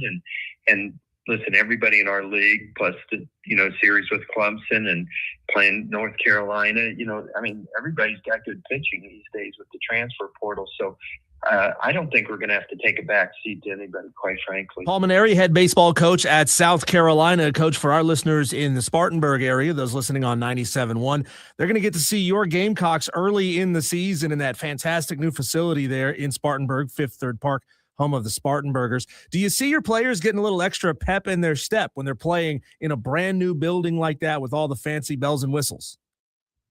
Yeah, I'm really excited about coming up there and playing Wofford. Of course, they've had an outstanding program for many years. One of the things when I became the coach here, I thought was important was to take our team around the state. As the University of South Carolina, I just feel like it's a responsibility to promote the sport of college baseball and go to some places that maybe hadn't gone to in previous times, and hopefully those schools can attract big crowds for the game with the Gamecocks coming in and just make it a great experience for everybody, our players as well as their players and the people of the community. But when you get a chance to play in a beautiful new ballpark, I've heard so much about the park in Spartanburg that I'm just really excited about it, and I'm sure our players will be excited about it as well. Coach, last question for you. This offseason, you brought in 27 new players. You signed the number 4 portal class. You mentioned that earlier in the interview. You only brought back 10 players from last year's roster. What went into that massive overhaul, and what was the philosophy from you and your staff to make those changes?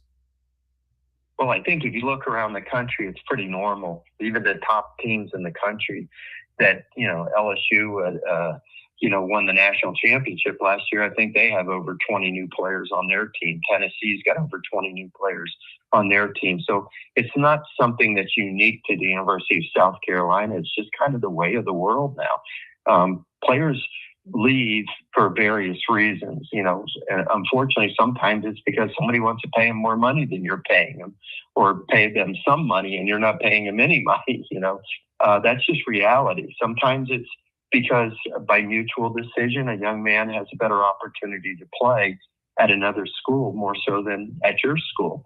Sometimes, they leave because, they just want a different opportunity. And sometimes we encourage them to leave. It's a combination of a lot of different things. But, my job is to put together the very best baseball team that we can do at the University of South Carolina for our fans, for our followers, for our university, for the state.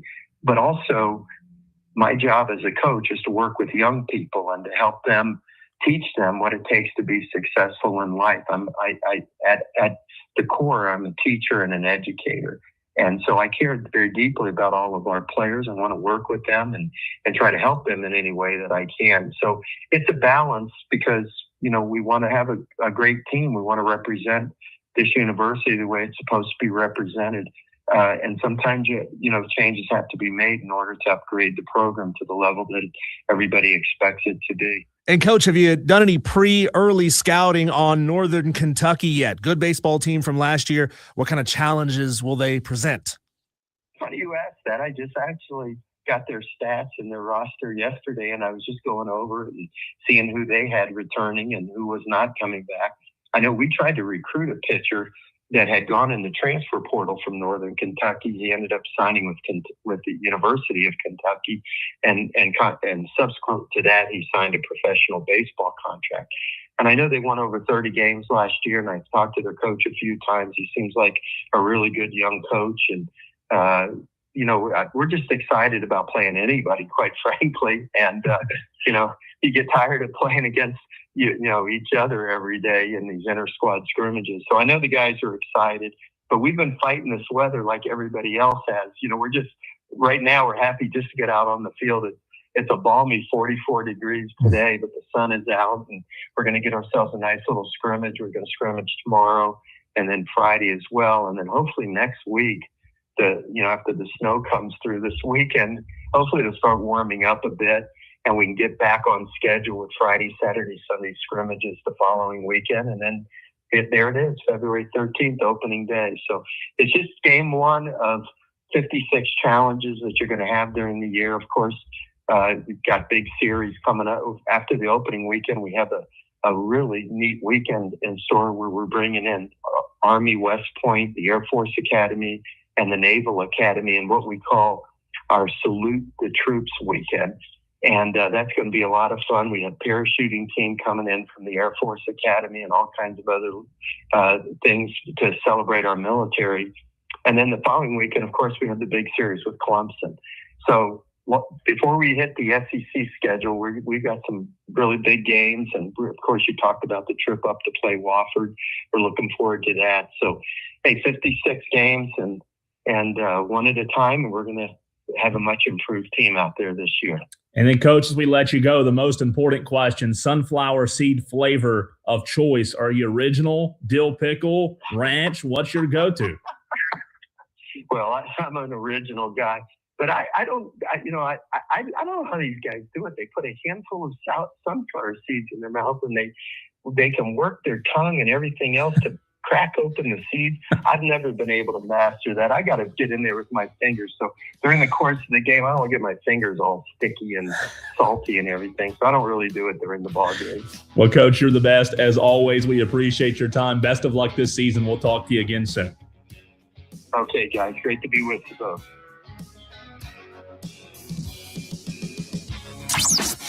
From start to finish and kickoff to buzzer, this is Wire to Wire with Diesel and Cole Bryson on the Fan Upstate. I'm Tony Desiri with your sports update on the Fan Upstate.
Bryson on Wire to Wire. On the Fan Upstate. You know, Cole, I have been known to go down certain rabbit holes of YouTube content, not all the time, sports. I went down for a little while the rabbit hole of linguistics, Cole. Why do we have the accents that we have? Why in certain parts of South Carolina are the accents thicker than they are in other parts of South Carolina? So I find this kind of stuff really interesting. And I want to play two pieces of audio for you back to back. Both are of Carson Beck. And I want to see if you can spot or audibly hear the difference in these two clips. Here is Carson from, I guess, about a year and a half ago.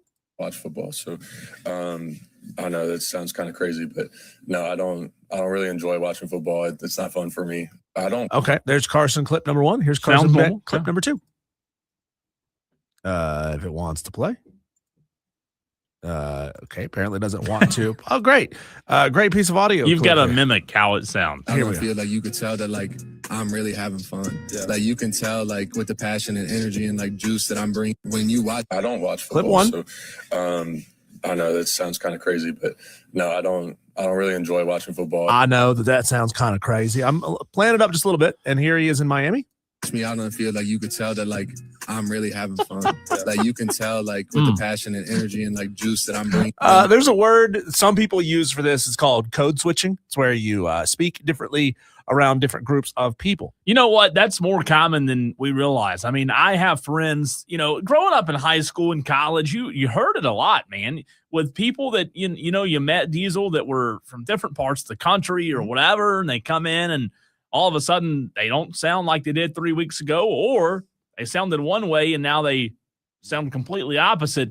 It is fascinating. Carson Beck sounded like he was from South Carolina or Georgia or Mississippi or Alabama at first, but it changed. When you're a football player, though, you're exposed to a lot of different accents. But somehow he got real thug when he went to Miami. I just wonder, though, if is it really being exposed to accents? You know what I mean? Like, or was he putting it on for a certain interview for a certain person? Well, maybe. That's what I'm saying. I think a lot of times it's just more some people just try to talk different. And hey, whatever floats your boat, right? I would hope that if I moved across the country to different parts of the country, I would hope, Diesel, that my dialect and accent didn't change, but maybe it would. You said when you moved to Texas, though, people used to make fun of you all the time. Every day somebody asked when I lived in Texas, every day they said, where are you from? And everybody guessed Louisiana. That was the number one guess every day. Yep. They said, you're from Louisiana. And I said, nope. They said, I'm telling you, it was weird. When I lived in Dallas, it didn't matter if I was at a restaurant, public, wherever. Where are you from? They could tell. But they didn't usually guess South Carolina with the first guess. It was, I guess, Diesel, I talk like a Louisiana person does. Do you know that? I guess. I mean, Texas and Louisiana is right there. They should be exposed to those kind of people all the time. It's a melting pot. But I got a buddy whose dad is from right here. He's from Simpsonville. But he talk real slow like this. Yeah. Forrest Gump. Yeah. Well, worse than that. Slower than that. More low country. It's crazy, man. Low country. Xavier Leggett and his changed a little bit too, by the way. Yeah, his changed a little bit. Tolo's a big show coming your way tomorrow, but while it's a big show, it's a short show. We do have John Whittle of the Big Spur confirmed for 4 p.m. He will be scrimmaging and interviewing at the same time, as he'll be covering the Gamecock baseball scrimmage, but kind enough to join us. And then we're out ya. You see what I did there? Out ya at 4:30.